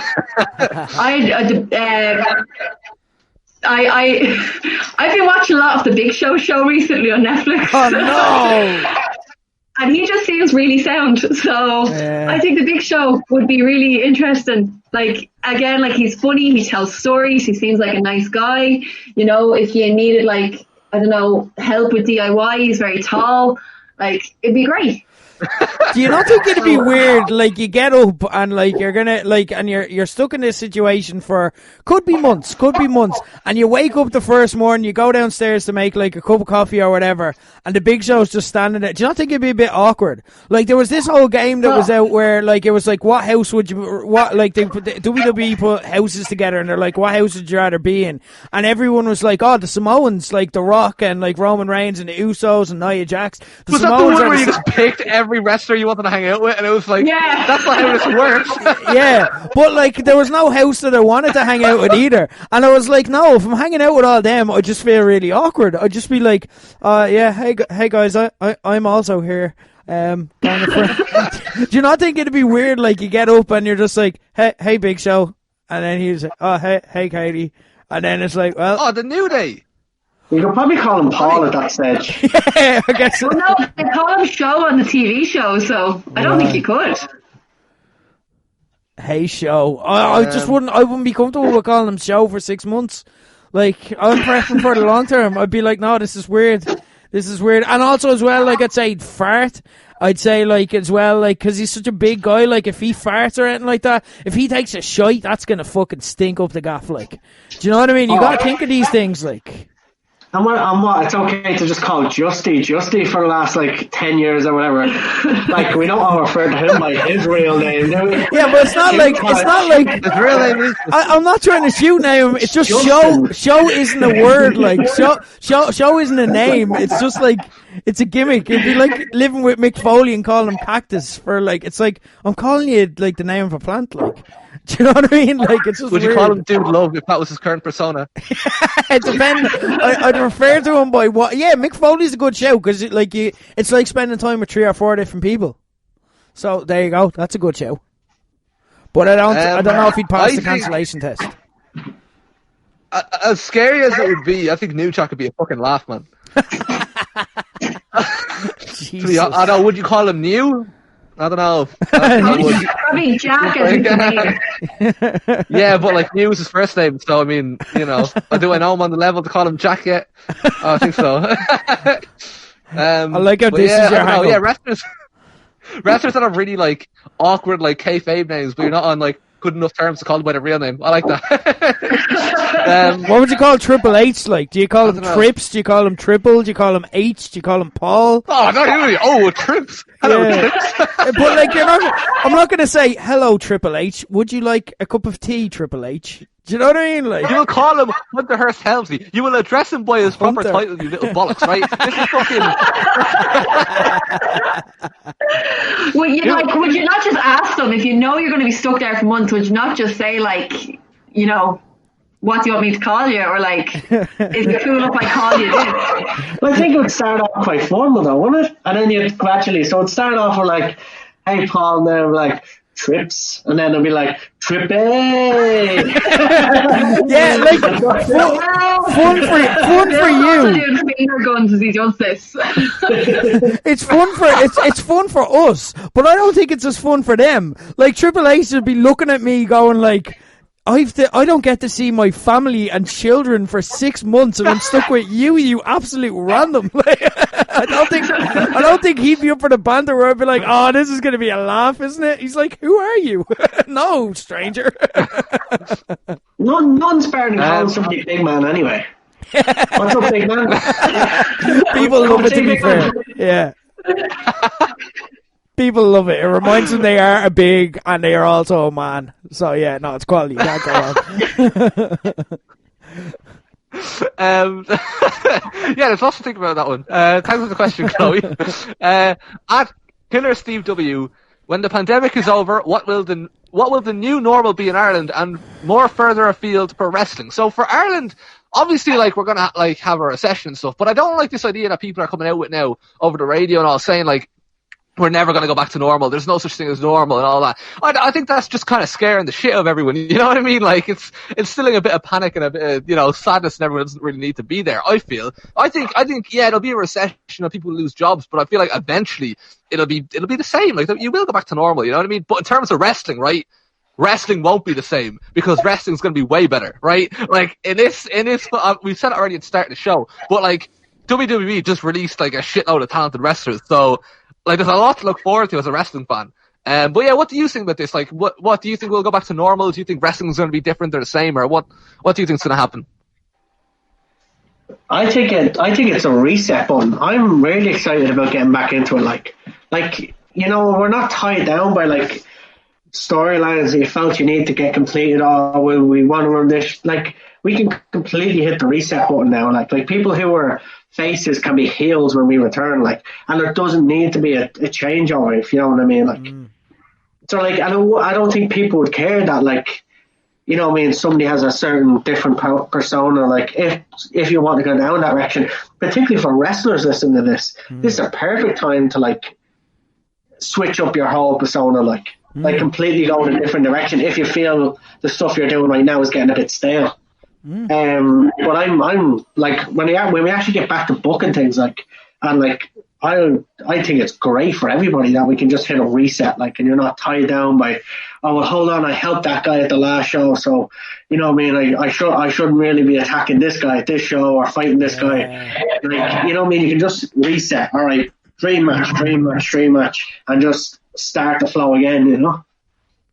Yeah, I don't think the wrestling will change that much, or it will get better, because, like, it's escapism at the end of the day, and we're all going to really need that when this is over. So I think the shows will be needed, and I think people will go to them. I think the only thing that will change is possibly for a while, people will be nervous in crowds, you know? Yeah. They might not want 2,000 people in the National Stadium. And like, it's a little bit of a killer, because I don't like, if you've ever wrestled a show where there's only audience on one side, or everyone's decided to sit on two random sides of the ring and leave empty chairs on the other sides. Yeah. And then some people don't feel comfortable because, like, joining in with like chants or claps, because there's, you know, like, the crowd is very important that way, where it needs to be even and it needs to be full and people need to be egging each other on. So that's the only thing I can see, like, maybe taking a hit. Yeah. Is the actual crowd and people just feeling comfortable being together. But again, like, I think it will get back to normal eventually, because, like, I know I said earlier I don't want to talk or touch people, but like, we are social creatures at the end of the day, so we will get back to normal where we want to meet our friends and go to shows and sit together. Yeah. I just think at first that's going to be the big thing. Yeah. That's going to take a hit.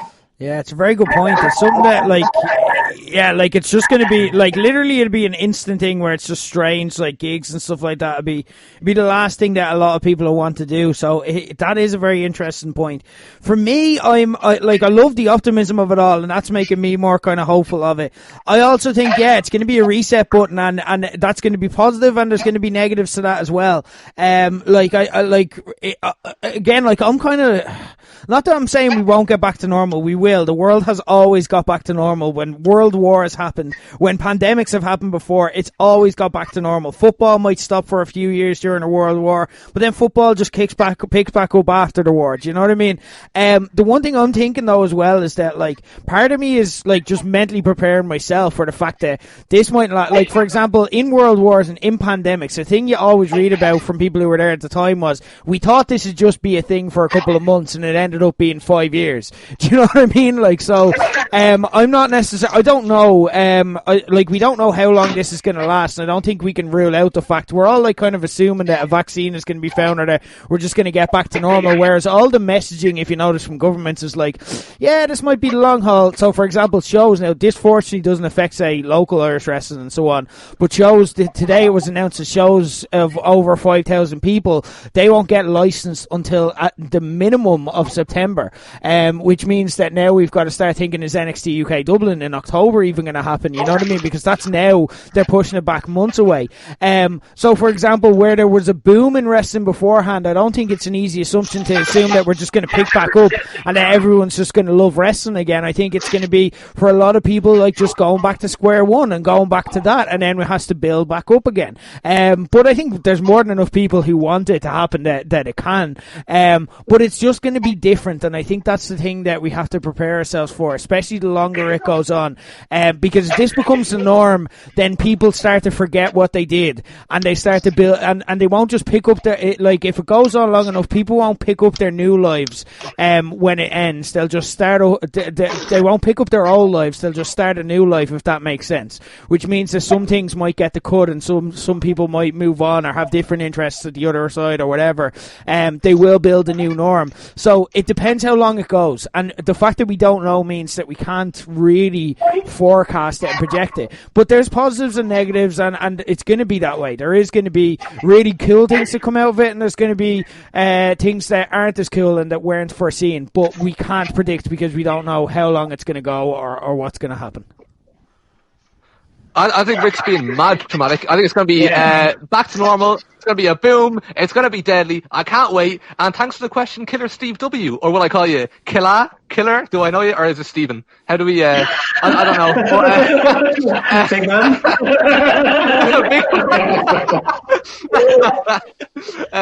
That's the question. Alan Dar, all the world... Oh, I'm going to need your help with this, lads. All the world leaders have decided that COVID-19 needs a rename, something everyone will remember, and they've opened it to the public. What wrestling, or non-wrestling if it's a good one, inspired name would you give a deathly virus? Keen, I think you've already answered this. Oh no. What? The Foxy Drought. The Foxy Drought. Yeah, the Foxy Drought. Like the time where, like, you're not the only one who's on a drought from Foxy. Like, the entire world is. So, like, again, yeah, like, so, the Foxy Drought, I think you nailed it with that one, like, in the first question. Oh, nice! So glad I asked this one. Yeah, because I literally had nothing ready for this. Will we take the Foxy Drought, or do any of you have any other answers? I'm okay with that.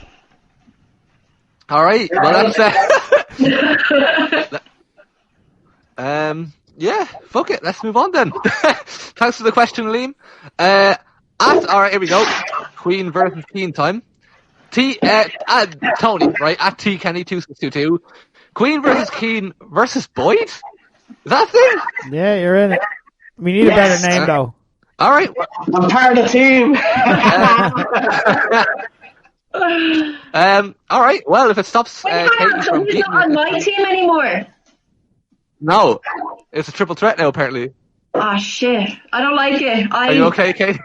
No. Can I oppose this? Can I appeal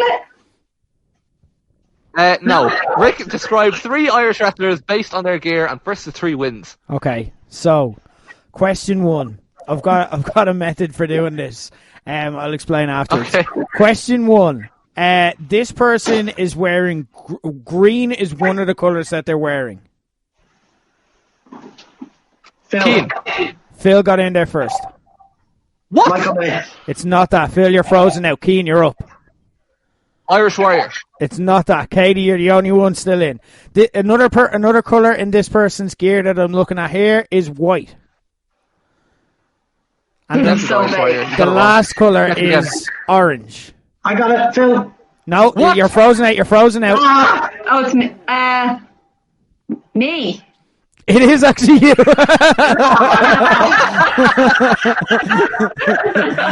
I was sure you were the one person that wouldn't get that. Well played. I'll explain how that came up in a second. Right, when we're done. Okay, so this person is wearing grey and orange gear. Keen. Terry Thatcher. It's not that. Okay. It's kind of grey. It's like, silver, I suppose, more than grey. There's a design on the upper... That's a lie. You put me back in then. You said it was grey. The upper half of the gear, there's like a design which looks like an E. I don't know. It doesn't spell anything. It's like kind of a sports logo looking kind of thing, like Affliction or something. It's not Affliction, but it's like that kind of logo. They're wearing separate colour orange and silver matching knee pads, but the knee pads are separate colours. And Shit, I can actually picture it. So are their wristbands. It sounds like an old one. This isn't the gear that they always wore. Right. I I know it's a tag team by the way you're phrasing it. It's not a tag team wrestler. Oh,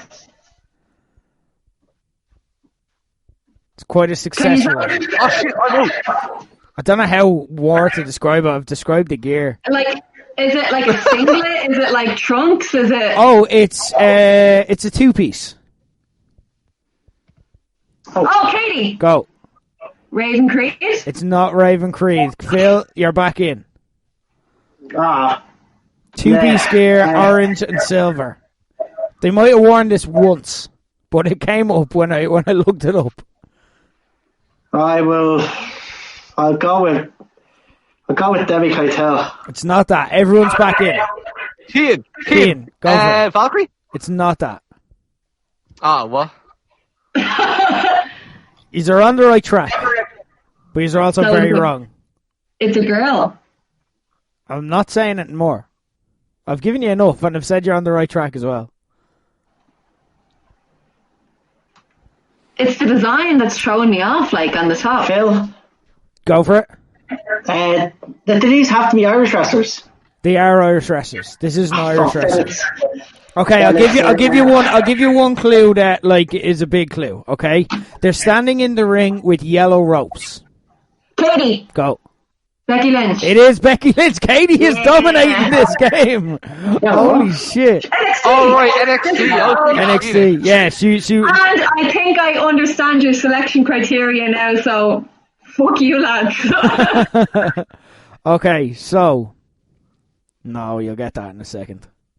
Sorry, I'm just looking around. Wait, what score is it? Katie 2, everyone else nil. Yeah. Yeah, I'm off is this. that? I do not have a visual brain, like, do you know what I mean? So I'm 100% losing this one. You But make still. videos all the time. Yeah, but it's like a slideshow. But that's visual. Oh yeah. Okay, so this person is wearing a green singlet with a shamrock in the middle. Katie. Go for it. Finley. Who? Finley. It is not Finley. It is very similar to Cian. Finley's gear, though. Go for it. Cian. Billy Bedlam. It's not Billy Bedlam. Why would you guess? It's very similar to Finley. 'Cause he had Billy Bedlam. Because he put up a thing on Twitter. Phil like, is the baseball, one like, person I think who might get this. Seamus O'Shaughnessy. It's not that. They're wearing a singlet, okay? They are an Irish wrestler. Like, if you looked at their gear for 2 seconds.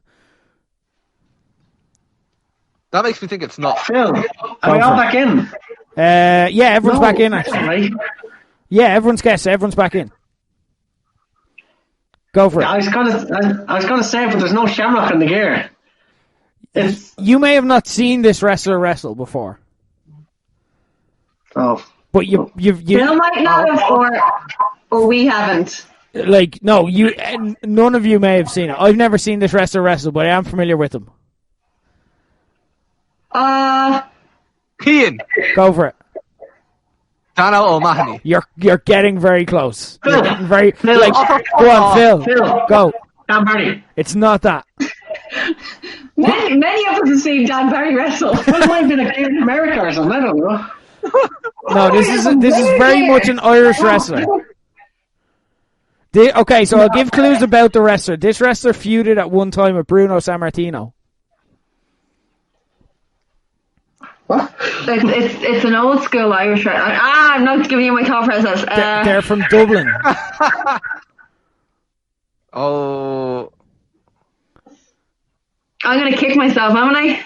I don't know. You may not even know the name. Like I may have gone too obscure here. The joke was I knew you were all going to guess Finley, and then so like if you all give up, then like we'll move on.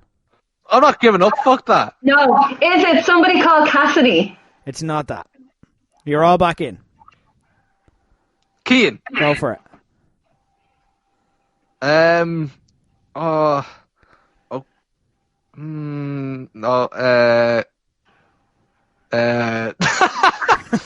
I'm trying to think. There's old. I've definitely heard like old like Pat. Is there Pat something? I can. It it is. I can neither confirm nor deny.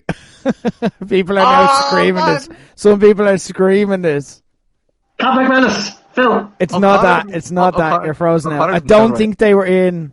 No, it's not Pat O'Connor. Right, they're all in until someone gets it. All right, we're not going to do frozen out rules for this. Cian. Go for it. Is it Pat Barrett? It is Pat Barrett. There you go. Enough time to Google. Why would you put that forward and expect any of us to like? Oh, I mean, I know like eventually I got it, but like that was hard. Originally, I thought like I was throwing names. I thought he's got the exact same gear as Finley. That was my exact thought process there.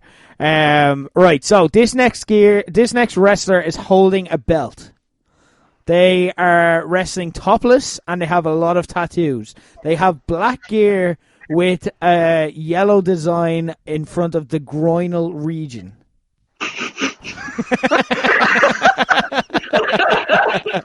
The groinal region. Is that the episode title? Phil. Go for it. Sky House. It's not that. Tattoos. Oh, It's not a current. Well, as far as I know, it's not a current belt. It's not. Katie. Go for it. Robbie Morrissey. It's not that. It's a belt. I don't think either of you guys have held this belt. I don't think. I could be mistaken. The lineage of this belt would not be something that people will follow, and a lot of people have held this belt. Oh. This belt could have changed hands yesterday. Well, no, it didn't change hands yesterday. Definitely not. But like, it could have changed hands, like in theory, the week before the lockdown, and we may not know. Can I have another go? Can I have another go? Keen, you're still in it. I know it. Oh, wow. I wanted to stall because I know they're going to get it right, and I have no idea what the title I is. don't know if they are. I don't know. There's a good I chance. have a vague idea. There's a good chance. Should I know it? Like, Yeah. You've spoke about a wrestler who I think has held this belt before. No, Then I don't think they haven't. No, they haven't. That They makes haven't. They haven't. oh wow. Steve Savage. It's not that. Phil. Yeah. All right. I know what belt it is, and I'm going to go out with a wild one here. Really. I'm going to go for Finn Balor. It's not that. Covered in salmon. I know who it is. Katie, you're in. It's Adam Exted. It's not that. It's not. No. No. I know who it is. Keen, you're back in. Keen, no, you're the only one in again. You're the only one who's in Oh again. man, What belt do you think it is? I need to know the spell. What Yeah, belt so- in Irish wrestling could change hands? Why are you helping each other? What belt in Irish What belt in Irish wrestling could change hands and you wouldn't even know it happened?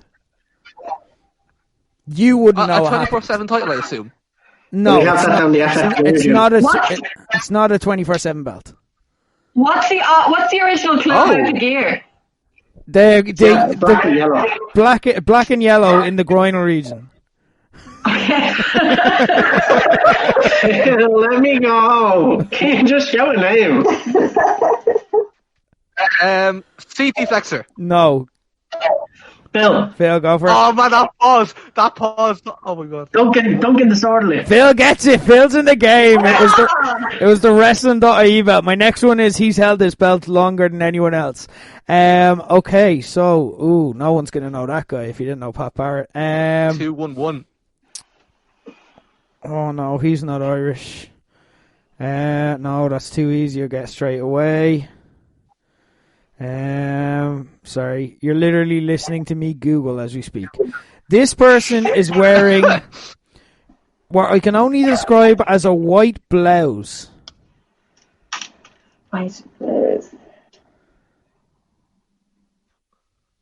Cian. Go over it. Why did they do that? I don't.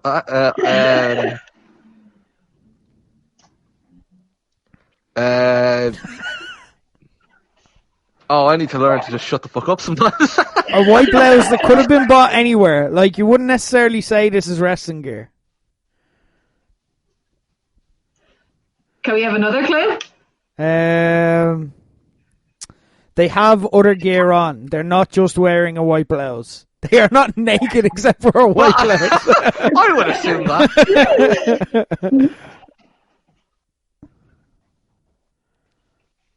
They're Irish. They're an Irish wrestler.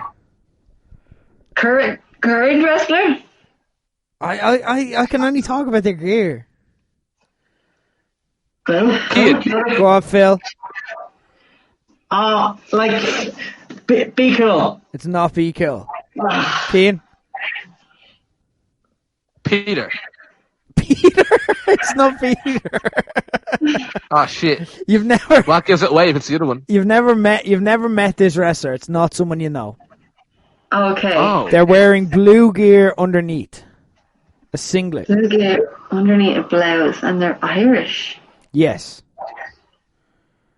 They are a former WWF champion, WWE champion, sorry.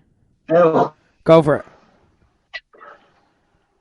It's Sheamus. It's not that. Sheamus has never worn a white blouse.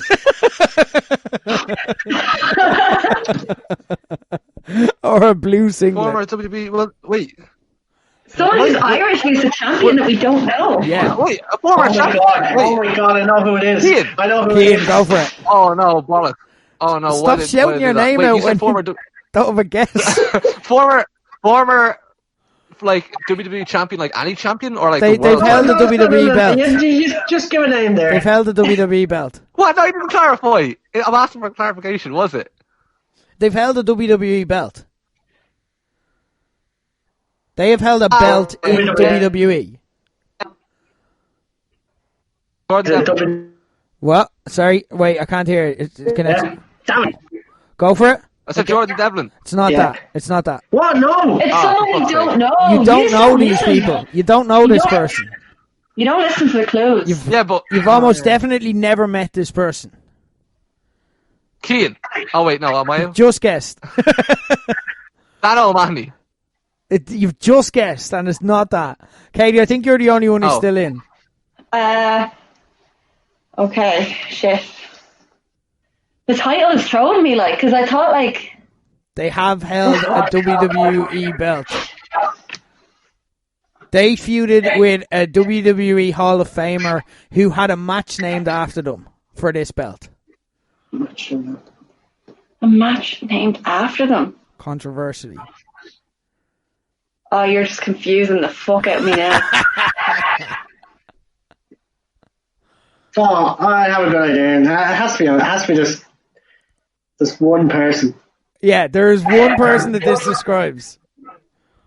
I don't know if it describes, but... It's just remembering who that person is, and that they were Irish. So, is it like a Nordy? No one ever thinks of this person when they think of Irish wrestlers in WWE, but they are very Irish. Oh, Katie, I know who it is. Phil. Katie, you're in. Killian Dane. Damn. It's not that. Oh. He's never held a belt. Killian, what title has he held? And he's never feuded with a legend either. This is not a male wrestler. Oh, Katie! Go on, go for it. Velvet McIntyre. Katie wins. Katie with the W. Ridiculous. Katie's like, that's 2 weeks in a row Katie's won now, I think. Holy shit. The comeback is on. I only remember that name because you said it earlier. Velvet McIntyre. Velvet McIntyre was Irish. Yeah, she was, yeah. Ah.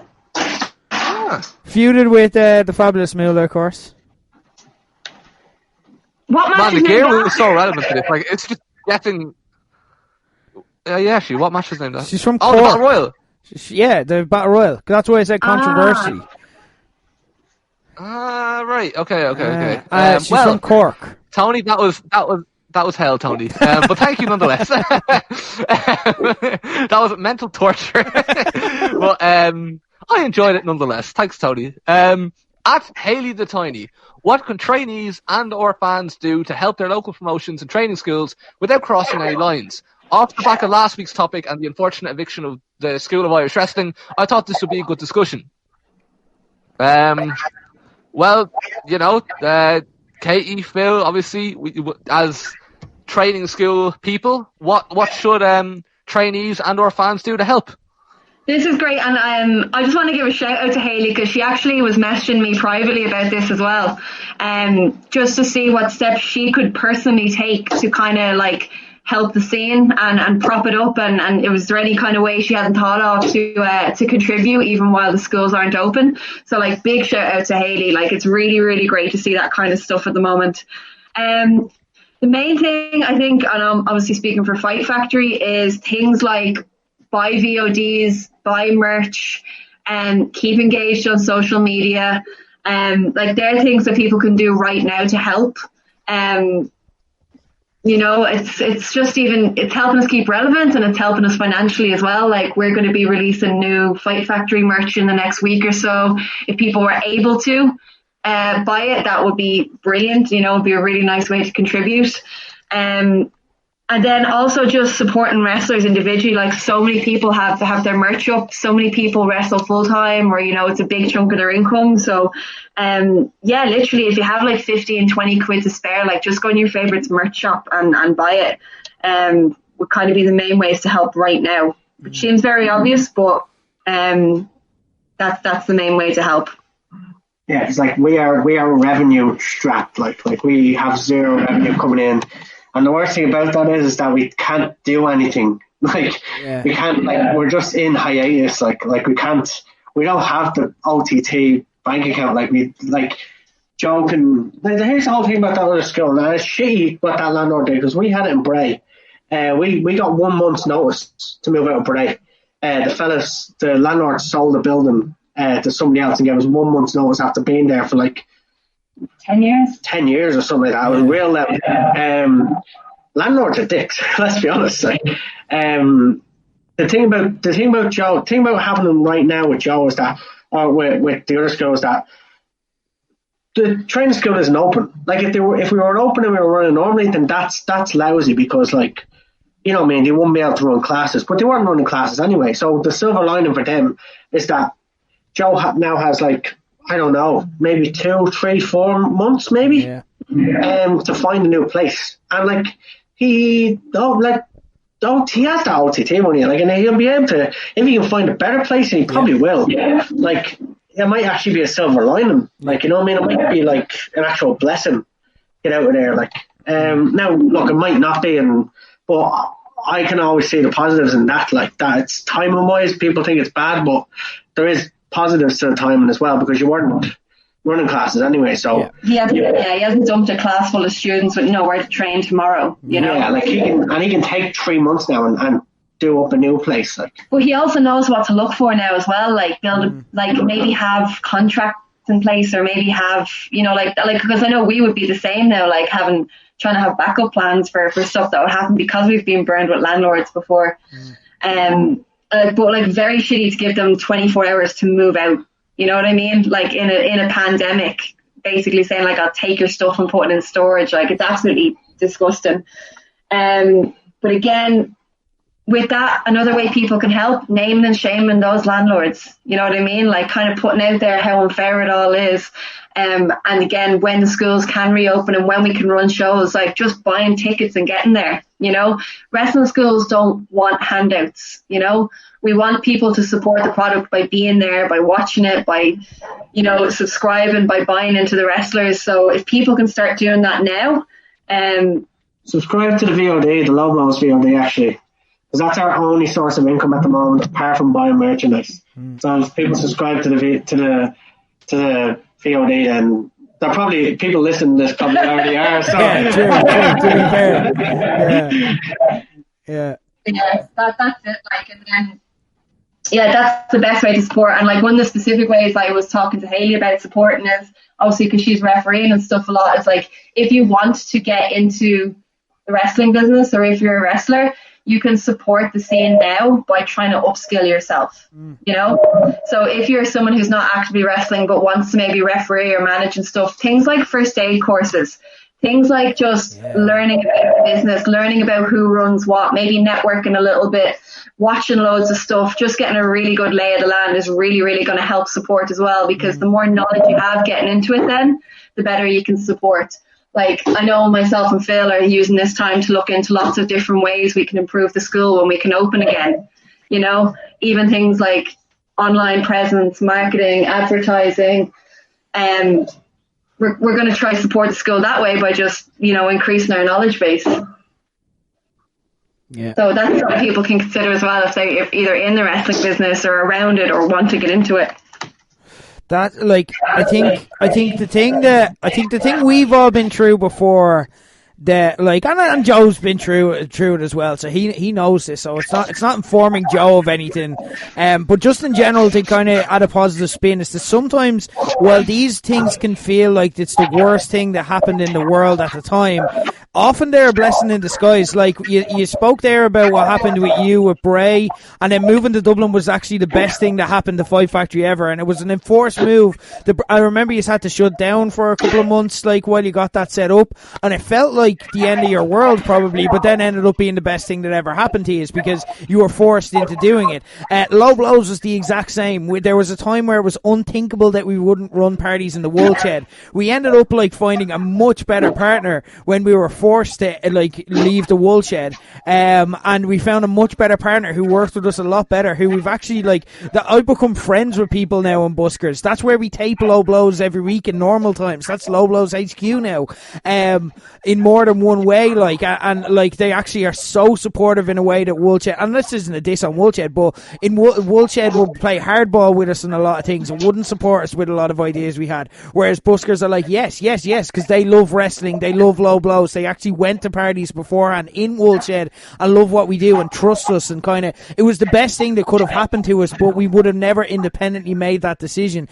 And some, like, obviously what was happening here in this school, and maybe he only learned it the hard way, but like they were obviously working for a shit landlord. They were obviously paying a shit landlord. And here's the thing, if they had to keep going, like, I'm not one of these people who say that rent is dead money, but when you're renting a commercial premises and you still have to pay rent, like, that's dead money, because, like, you can't make money back, so you're literally just paying for an empty space that you can't do anything with at the moment. So, like, he's actually going to save money, and I've every faith, like, Ireland is big, or like, Dublin is big enough for two schools. It's worked quite well, and it hasn't hurt either school, like, with it going on. So, like, I'm more than confident that they can just set up, and they've now, like Phil and Katie were saying, they've had a few months to plan. So I don't think this is, like, as it's shit, but I don't think it's the end of the world. And, like, literally all of us in this conversation have lived that, and we've experienced it. So, like, that's why we can see the positives from this, and there are plenty of positives, because otherwise it would have just been paying. I like, looked up, like, how much accommodation was there, and he said that he offered 50%, so you'd be paying 700-800 quid for nothing.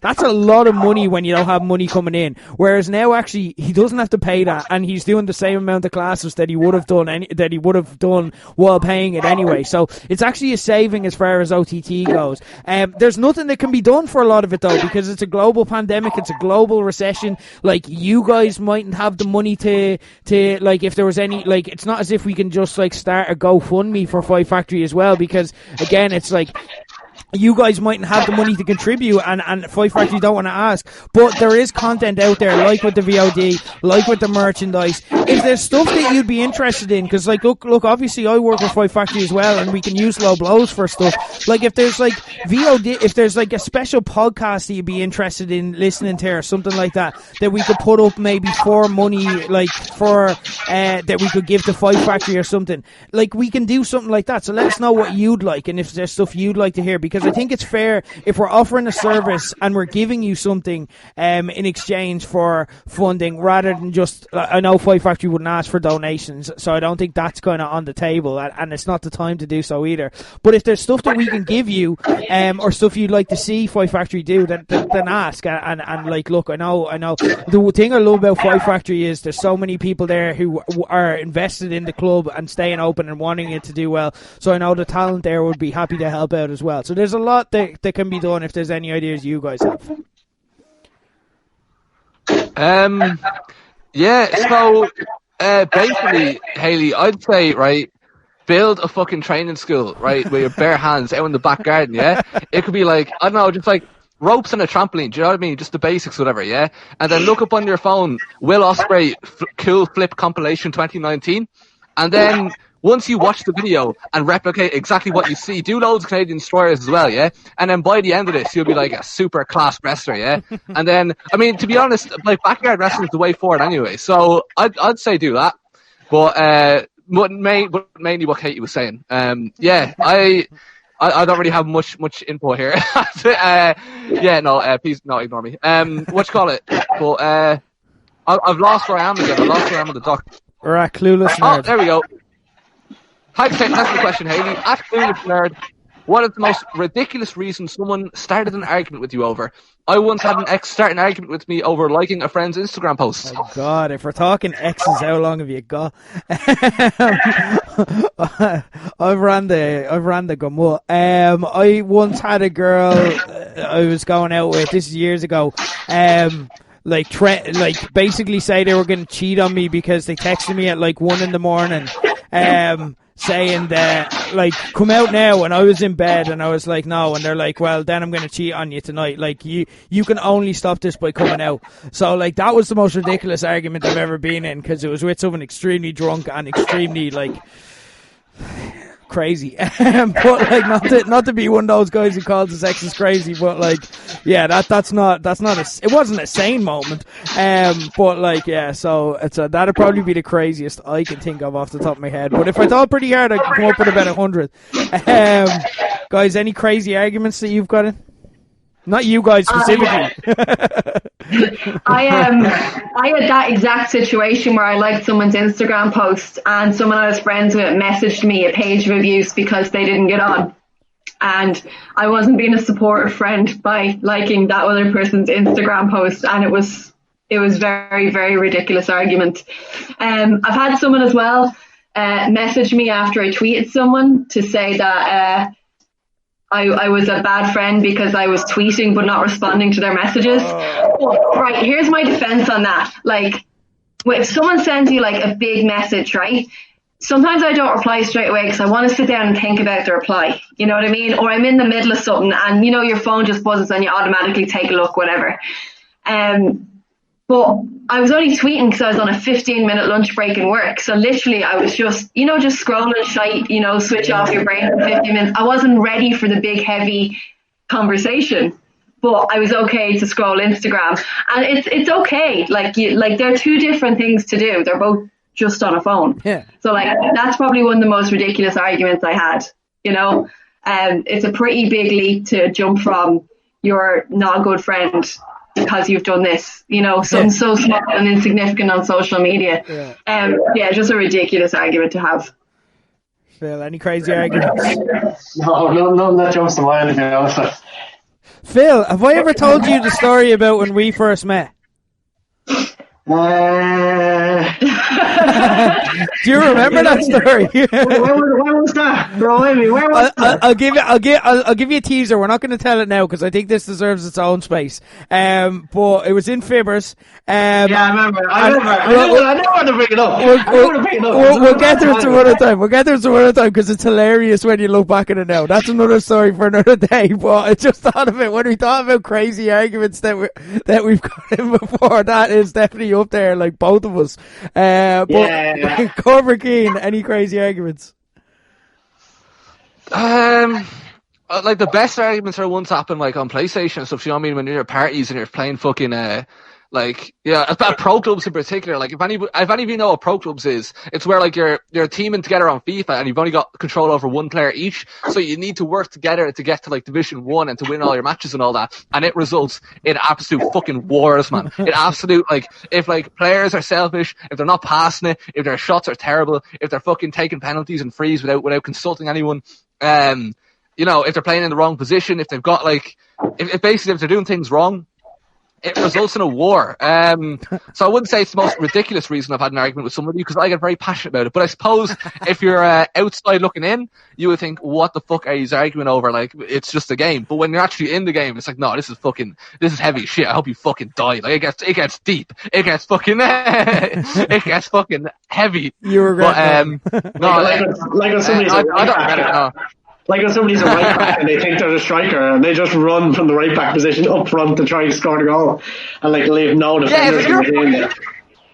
You are a fucking CDM. You hold the team together. Why are you fucking going clean through over the opposition's defense? Like, what are you trying to prove there? You know what I mean? Yeah. So, or when somebody's the manager or the captain, they can choose whether the team, like the tactics, so whether to go attacking or defense. So if you go ultra attacking, everybody's like, what are you going ultra attacking for? It's only fucking, or like park the bus. You know what I mean? We're only 1-0 up or something. It gets intense. I'm not doing it justice. When you look up, there are loads of YouTube videos of it though. If you look up like people playing pro clubs and stuff, it's just scraps. But yeah, it's worth it. Very good. I love it, but it is a bit weird. Thanks for the question, Adam. At Tender the Great, with all the charity fundraising going on these days, most memorable thing you've done for charity? Mine's a fire walk for Mary Curie. Mary Curie. Am I getting that right? Mary Curie. Yeah. Okay. Years ago. Yeah. So what's the weirdest thing you've done for charity? Weirdest. Or most memorable? Okay. You can jump on. I don't know if I've ever done anything. Like, I've done like walks and stuff. One of the most fun ones I did is me and my mum ran a tea and cake morning for Alzheimer's Society. I used to try to do something to fundraise for Alzheimer's every year because my granddad suffered from it. So that one was really fun. We literally just like put out a call saying either come up and have a cup of tea and a cake and donate some money, or donate a cake for someone else to buy. And we got like a massive response. I think we ended up raising like €800 or something. Nice. Which was really nice. I'd love to do something like that again, actually. Yeah. But other than that, nothing has been too crazy. I was planning on doing Hell and Back this year because both my dad and Phil told me I wouldn't be fit enough to do it. So I was doing it out of spite and for charity. So I'll probably do that this year at some point. Nice. But yeah, nothing crazy. We used to go to a lot of gigs for charity. Oh, they weren't for charity. We used to say they were for charity, so our parents would let us go to them. Basically, one of the older boys in the group would rent a parish hall in Bray, or Greystones. This is where a lot of the animosity comes in for Greystones. And basically, like, all of our friends who were in bands would come and play. And it was always said like, oh, it's a charity gig, it's a charity gig, it's a $5 at the door. I'm pretty certain none of that money ever went to charity. Like, I never seen or heard anyone collecting it. I never heard what charity it was for, but we'd all just say to our parents, oh yeah, no, we're going to this charity gig on Saturday, and then we'd get our $5 and we'd go to the charity gig. And it was just an excuse for a load of 16-year-olds to get naggins and drink at a gig. But yeah, that was the best thing for charity we used to do. That wasn't technically for charity. I remember I had a guy I know who get onto me before, and like, he's just real naive. Like, he's not a bad person, although this question is gonna make the story's gonna make him sound bad. But he came to me and he goes, so my mate's doing an events business, so I want your advice, because he knew about low blows. I'm like, okay, go for it. And he's like, well, basically what he's found is that if you say you do something for charity, that loads of people will work for free for you, and you get venues, and then people will pay loads of money for it, and you can make thousands in one night. And like, the fact that he was asking would just show how naive he was, because he didn't realise how scummy he sounded saying it. I'm like, I don't think that's legal, and it's fucking extortion, you fucking asshole. And I'm like, don't ever say that out loud to someone else. And he's like, oh, is it bad? Like, are you not allowed to do that? I'm like, no, you're not. He's just gullible. Like, he's not actually a horrible human. He just thought that was a valid way of running events. And I'm like, no, you idiot. For us though, like, yeah, for me, it'd be the memorabilia from Max we did with Low Blows a few years ago from Max. If you weren't around for it, Max was, he was a sick child. He's since passed away, unfortunately. Huge wrestling fan. Someone got onto this just snowballed so quickly. It was so fucking cool. Someone got onto us and said, could we do like a collection? Because this kid, basically, he's at home sick a lot because he's getting treatment, and when he's at home, he's finished playing with like the 10 wrestling toys that he have. So like, if you guys would know anyone who'd have any like old toys or something, then let us know. I happened to be out of work at the time because I had a back injury, so like, I was at home and had just time to pour into this, and I wanted a project to kind of keep me busy and stuff. So when this came along, like, I was like, yeah, fuck it, this is for a great cause, we'll go all out with it. Like, we ended up like, you know, it was covered on like Joe.ie, the Journal. Mick Foley ended up getting involved, and like I was DMing Mick Foley at one stage, which was surreal. Sheamus ended up getting involved. Finn Balor, he ended up taking him to NXT and getting him backstage and stuff.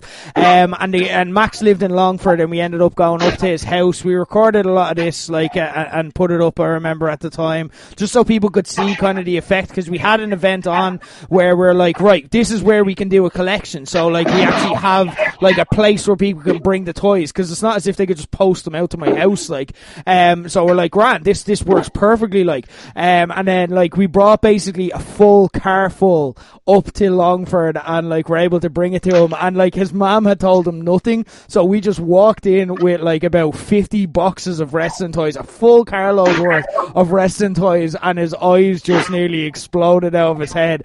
It was genuinely like, it's like genuinely one of the nicest things I've ever got to be a part of, like, so it was lovely. And like the follow-on event from that, because people saw that and it kind of inspired them that they wanted to help out and like do something for Max as well. So like he got to go to loads of wrestling.ie shows. He was actually a part of the shows, like at one stage, like he was kind of, they let him like kind of count 3 counts and stuff like that, and he got to kind of be in the ring with wrestlers and so on.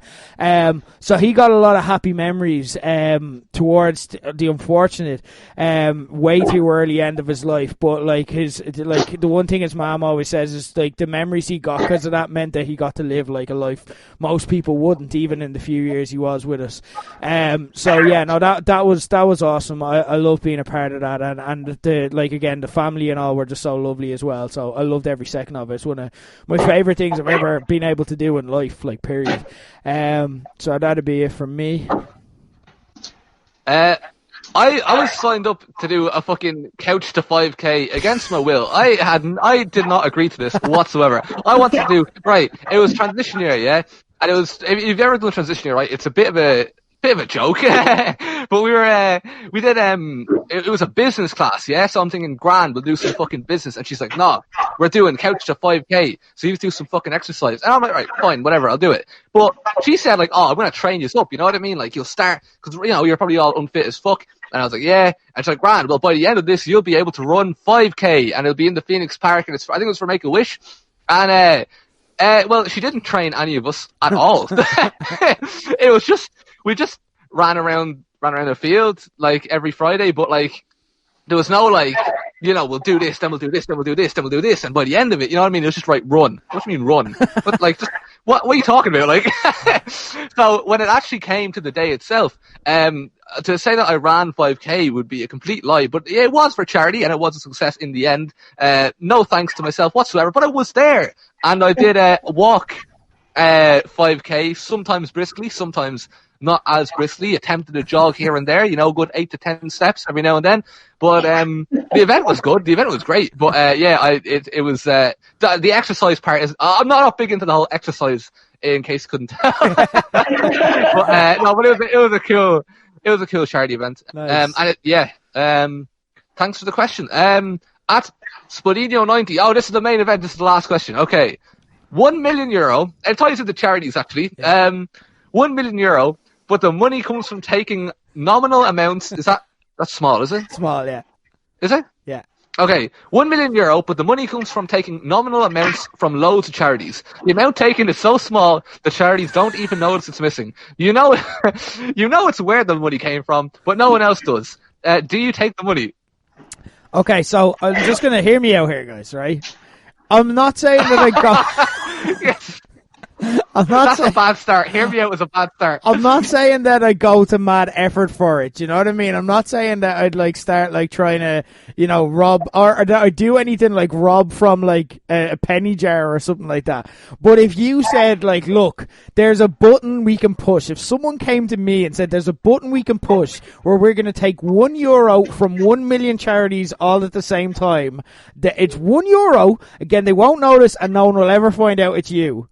I guess I'm ruining that aspect of it by outing myself and not getting €1 million on a podcast right now. I'm not going to lie. I'd give it some strong thought, is what I'm saying. It's €1. They're not going to miss it. It's not going to affect anyone. That's admin charges for them.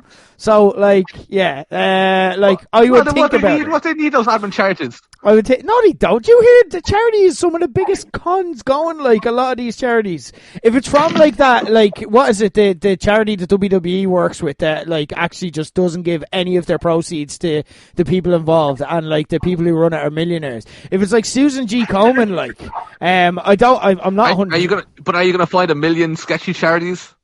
No, like if it's if it's one of those charities, I'll just take $1 million out of them because it's either they're getting $1 million or I'm getting $1 million. You know what I mean? Like it's not going to the affected people anyway. So if it's a sketchy charity, I just take the $1 million. You know what I mean? If I knew they were a bad charity and there's a lot of them out there, then yeah, I'd have no qualms about taking it. If you offered me the other scenario that I painted, I would give it thought. And I think anyone who says they wouldn't, I question that. Is all I'm saying. I would not take what it. You going with? I would not take it. Right, but it's come from the other side of things, right? Where it's more so thinking about the people who donated the money in the first place and they did so in good faith. You know? It wouldn't sit with me, right? I wouldn't be able to like I'm probably gonna out like me ma here, but like you know, like someone takes €1 from the Troker box years ago because they needed to get milk or something. Give €1, take €1, yeah. Yeah, but how often do people put €1 back in? Like, didn't happen, you know? And many times the Troker boxes get left on windowsills way past the date they were supposed to be returned. And then eventually, like, the Troker box is gone and there's a lot of change on your kitchen table. Like, that happened often, but that money was put in there for good faith and it didn't reach the people. So, like, I don't think I could take it. No, I wouldn't, no. It was given in good faith, so. Phil, back me up here. Take the €1 off a million charities. Yeah. And take your £1,000,000 and do charity work with it. Like that's what I was gonna say. That was my answer, right? Because if you take €1 million, yeah, and you can then give like $100,000 to loads of different charities, everyone's gonna think you're a legend. They won't realise you're offering charity, but then you're offering charity if you're giving back to a charity. You know what I mean? You can like if you're doing like if I'm talking about secret millionaire stuff. Like I'm talking about like, yeah, it's blood money. Like it's not blood money, but it's tainted money. If you, I think you get bad karma if you try to make your life better by taking charity money. But yeah, you're giving charity money. I do agree with what was said there about these corporations, like where 8%. I think it's 8%, is it? Yeah. They figured out only about 8% of all donations actually goes to the people who need it. So 92% gets done up in executive fees, transport, admin fees, this sort of thing. So if you're a tenner, you're only like given 80 cents. Yeah, I don't think that statistic is true. No, that's too low. No, it is. So I heard it's something crazy like that. Yeah, but yeah. If you have the money yourself, yeah, you can just donate it straight to whoever you want to donate it straight to. Do you know what I mean? Yeah, exactly. But I wouldn't donate it to UNICEF or something. I'd rather just spend $5,000 on like if I saw a soup kitchen, I'd say there's $5,000. Like go get more stuff, like, and just do stuff like that until it was all gone. You know, I wouldn't give anyone too much big money. I wouldn't just donate it. Like I'd like right there's $5,000 cash, or like I'll write you a check for $5,000, but make sure it's used on supplies, like, and it's given to people on the ground. You know, not like donating into some bank account that just gets pillaged by a load of bigwigs in suits. Like I look into what a lot of American companies do with charity money, where it's like did you know that in America, like a lot of corporations use charity because it's a tax write-off. A lot of corporations become charities because they don't have to pay tax on their earnings and they don't have to donate everything they make to charity. And like you said, a lot of companies take advantage of that. So I have no problem. Is that what your man was talking about a minute ago? The lad, your friend? No, I think he just wanted to like say no. You're giving him way too much credit. He was a dunce. Like he just wanted to say things were for charity and then extort people for money. It's a horrible tactic. I don't think he's a horrible person because I don't think he understood what he was saying, or he wouldn't have said it out loud. He sounds like a horrible person. He wouldn't have said it out loud if he understood, because he'd be like, no, wait, why would I admit I'm a scumbag? But no, so yeah, no, it's not like that. These are corporations corporations like who like make millions out of this. Like even in Ireland, we've have scandals over here. So I'm very fishy about charities as well. Like so that's what I hear when I hear charity. Like I think of those big tax write-off corporations is what I think of. So that's tainting my answer a little bit. I'm not a horrible human either. No, you wanted to take the million and just spend it on fucking, I don't know, I don't know. You see a million, yeah, like $1 million. No, yeah, I think most people would probably like. Well, I don't know actually what most people would do. Like the question I think is, most people the would real say question here that Chris is asking is, would you admit you do this in public on a podcast? I think that's what he's asking here. And I'm the only one with a bottle to say, yeah, I fucking would. That's because you're immoral, Rick. Actually, I never said I was a baby face. I'm a fucking real life heel. Fuck that. Oh, real life heel. I'd say I think taking the money and giving it to charities is actually a fair answer. Is it? You know what I mean? Depending on what charities are, you know what I mean? Right. So you're not going to buy one box of Pringles. You're not going to buy any Pringles. No, Rick, I'm going to be responsible. Yeah. All right. I think I'm showing up this facade for what it is. But